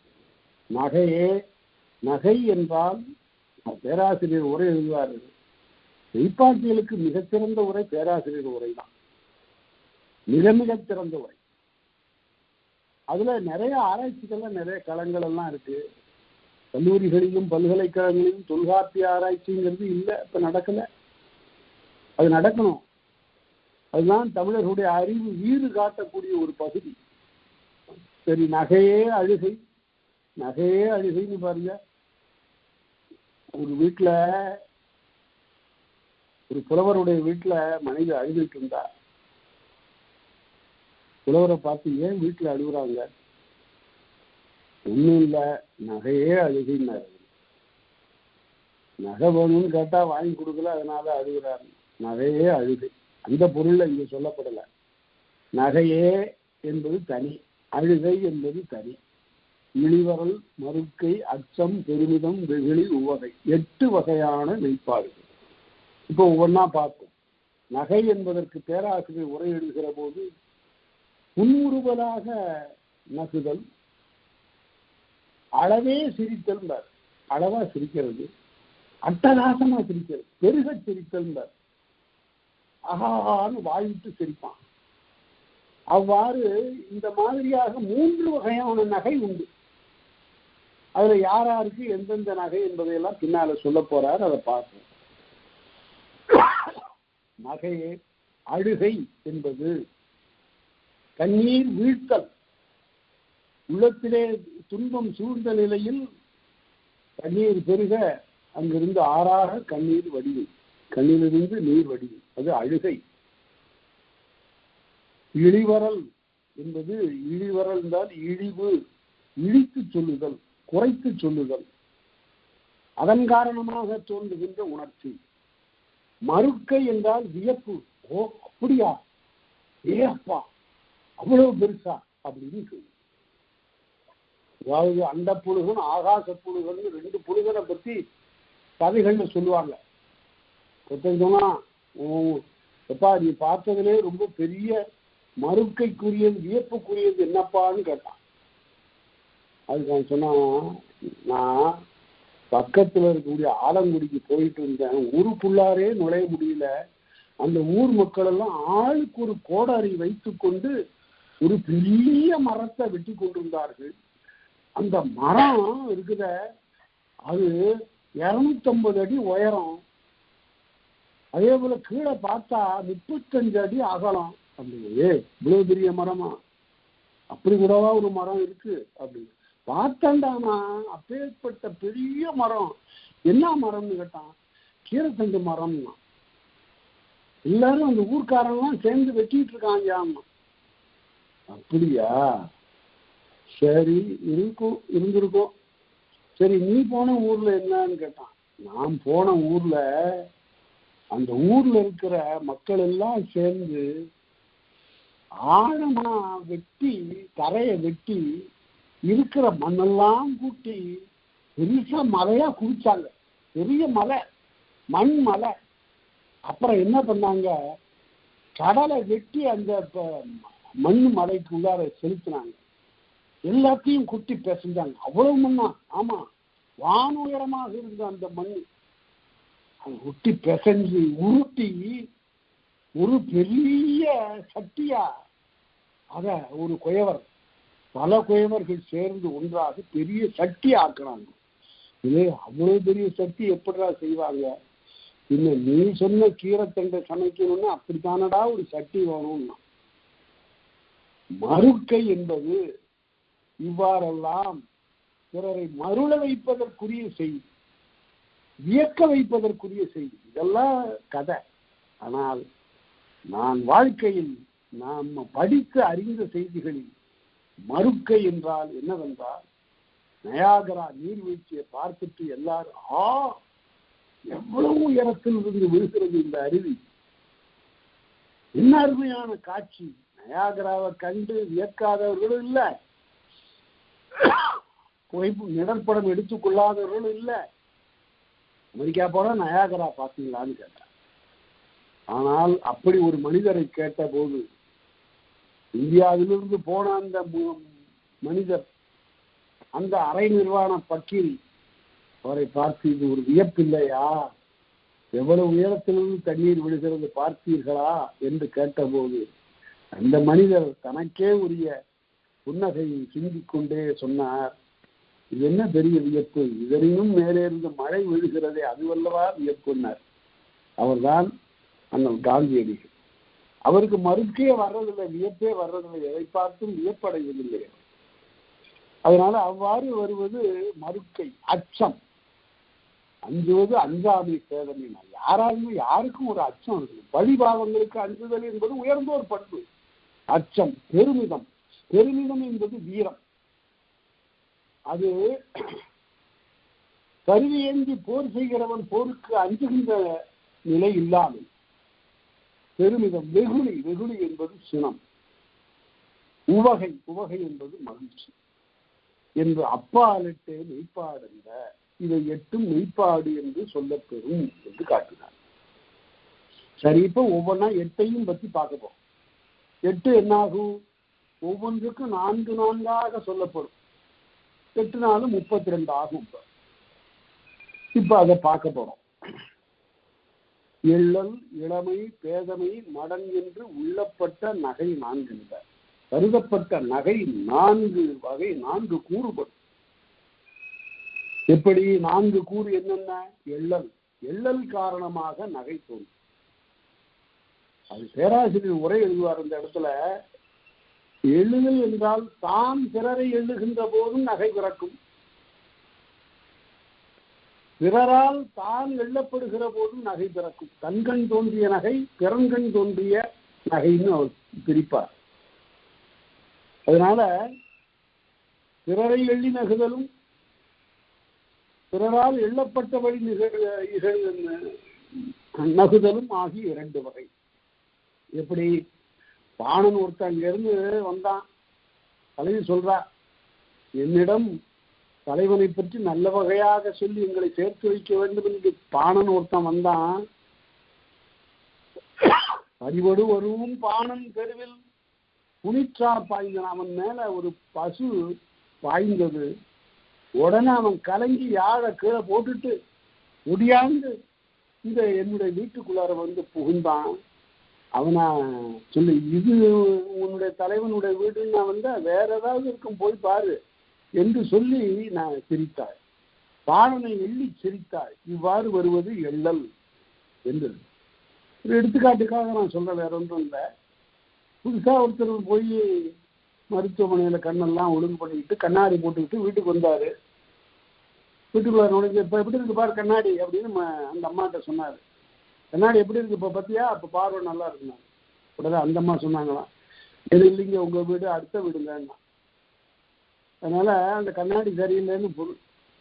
அவ்வாறு இது நகை, எள்ளி நகையாடுதல். அடுத்து இம்மனை அன்று அகுது நும்மனை என்ற, இது உன் வீடு இல்லையா, அதுதான் உன் வீடு, எழுத்தாவில் போய் பாரு என்று பாணனிடம் சொல்லி நகை மம்மர் நெஞ்சினோன் தொடுகு நின்றதுவே என்று இவ்வாறு 56வது பாட்டுல அவ்வாறு சொல்லப்படும். அதனால நகை 4 காரணமாக எள்ளல், இளமை காரணமாக. இளமை காரணமாக எப்படி? தலையாளவங்கானத்து திருவென்ற நெடுஞ்செழியன் பேசுகிறான். இந்த நெடுஞ்செழியன்கிற பேர் இருக்குது பாருங்க, புறநானூற்றுல 3 இடத்துல வரும், 2 இடத்துலயும் இருக்காங்க, 3 இடத்துல வரும். ஒருத்தன் தலையாளங்கானத்து திருவென்ற நெடுஞ்செழியன், அவன்தான் 10 பாட்டிலையும் இடம்பெறக்கூடியவன். தலையாளங்கானத்து திருவென்ற நெடுஞ்செழியன். இன்னொருத்தன் நம்பி நெடுஞ்செழியன், பேரையின் முருவலார் என்ற புலவர் பாடுவார் அவனை. இந்த 2 நெடுஞ்செழியன். 3வது நெடுஞ்செழியன் தான் சிக்கலுக்குரியவன், நம்முடைய ஆராய்ச்சிக்குரியவன். அவனுக்கு பேரு ஆரியப்படை கடந்த நெடுஞ்செழியன். இந்த வரலாறு மறைக்கப்பட்டிருக்கிறது. அவன் ஆரியப்படை கடந்தார் என்பது ஆரியர்களோடு பொருது பெரிய வெற்றி பெற்றவன். அந்த ஆரியப்படை கடந்த நெடுஞ்செழியன் தான் சிலப்பதிகாரத்தில் வரக்கூடிய நெடுஞ்செழியன். கண்ணகியினுடைய வழக்கை கேட்டு அதற்கு பிறகு உயிர் துறந்த அந்த நெடுஞ்செழியன் ஆரியப்படை கடந்தவன்.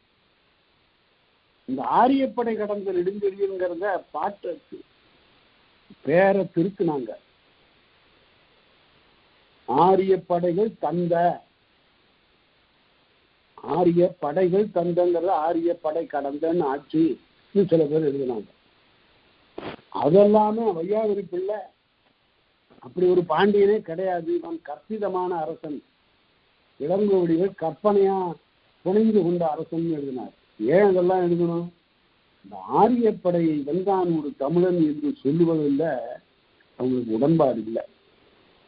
அவ்வாறு எழுதியவர்கள் யாருன்னு கேட்டா வீரேந்திர சாஸ்திரியும் விஷய தமிழ் எழுதிய சீனிவாச ஐயங்காரும் ஆகியவர்கள் எல்லாம் அந்த ஆரியப்படை கடந்தங்கிறத ஒத்துக்கொள்வதில்லை. ஆரியப்படையாவது கடக்கிறதாவது அப்படியெல்லாம் ஒன்றும் இல்லை அப்படின்னு அவங்க எழுதிட்டாங்க. அதனால 3 நெடுஞ்செழியர்கள் இருக்கிறாங்க இந்த புறநானூற்றுல. அதை பார்ப்போம். பிறகு அதற்கெல்லாம் நிறைய சார்ந்த ஆதாரங்கள்லாம் இருக்கின்றன. அப்படியெல்லாம் ஆரியப்படை கடந்தமைக்கு சார்ந்து நிறைய இருக்கு. இளங்கோடிகள்னு பொய்யா சொல்லுவாரு, ஆரியர் அலரத்தாட்சின்னு எழுதியிருக்காரு. அதை விட என்ன சார்ந்தவன் ஆரியர் அலரத்தாட்சி. இதே போல பதிற்று பத்திரையும் வருகிறது. சரி, அது பிறகு பார்ப்போம். தான் நகுதற்கணரே நாடுமை கூறுனர். அந்த தலையாலங்கானத்தில் சேருவந்த நெடுஞ்செழியன் பேசினார், என்னால் நகை செய்வதற்குரியவர்கள் இந்த பகைவர் என்னை இளையன் என்று சொல்லி இகழ்ந்தார்கள் அல்லவா, இகழ்ந்து நகைத்தார்கள் அல்லவா, அந்த நகைத்த அந்த செயலுக்கு நான் சரியான விடை கொடுப்பேன் பாருங்கள் என்று சொல்லுகிறான். அது நகை, இளமை காரணமாக என்னை பார்த்து நகை செய்தார்களே என்று பேசுகிறான்.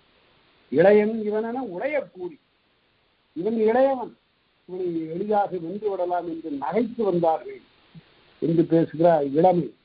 அடுத்தது பேதமை, அறிவின்மை காரணமாக நகைத்தல். அடுத்தது மடம் என்பது பெண்ணுக்குரிய பண்புகள்ல ஒன்று, தான் அறியாதவள் போல இருந்து நகைத்தல்.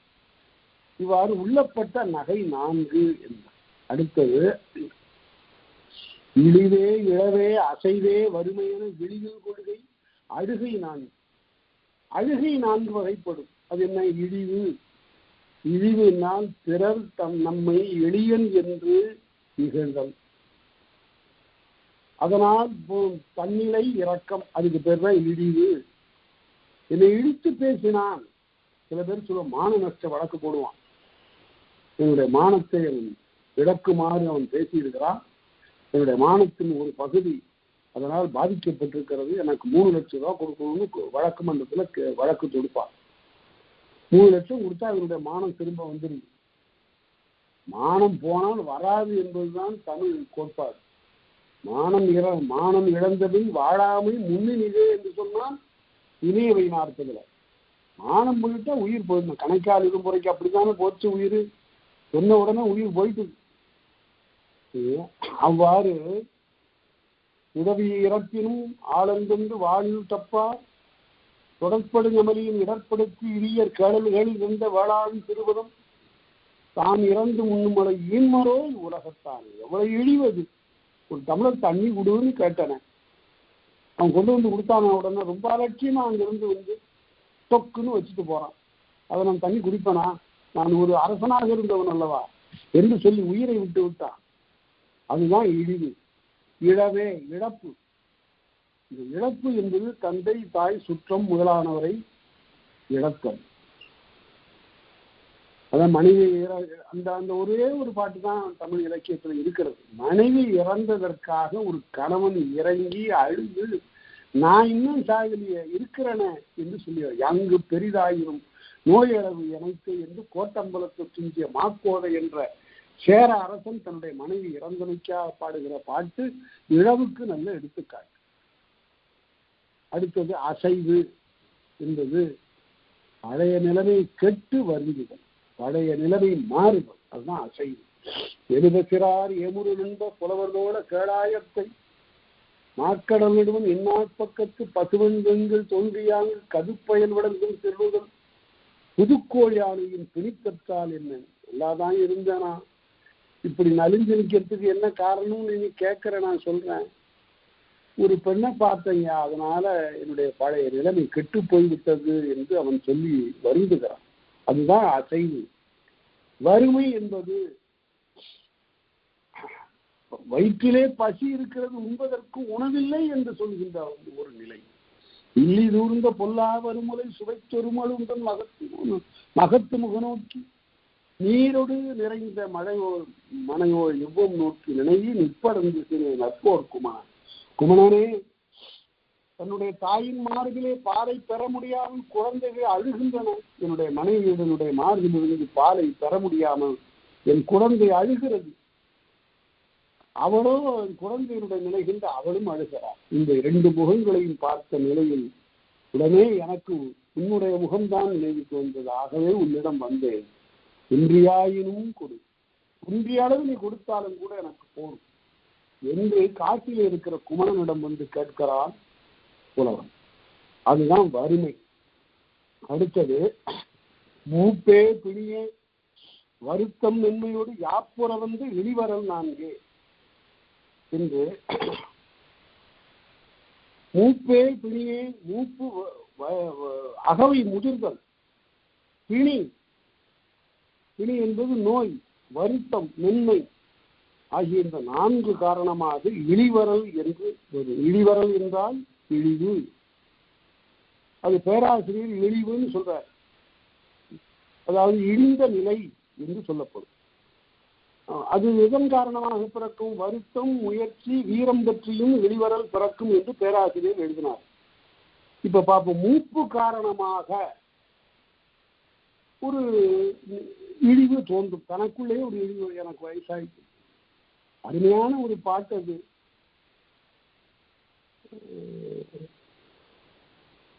இனி நினைந்து இரக்கமாகின்று நினைக்க நினைக்க இப்ப வருத்தமா இருக்கு. எங்க ஊர் குளம், இந்த குளம் தான். இந்த குளத்துல கரையில ஒரு பெரிய மரம் இருக்காது. இந்த மரத்துல ஒன்று காலம் நான் ஏறுவேன், அந்த கிளையிலே சென்று தவழ்ந்து நிற்பேன்.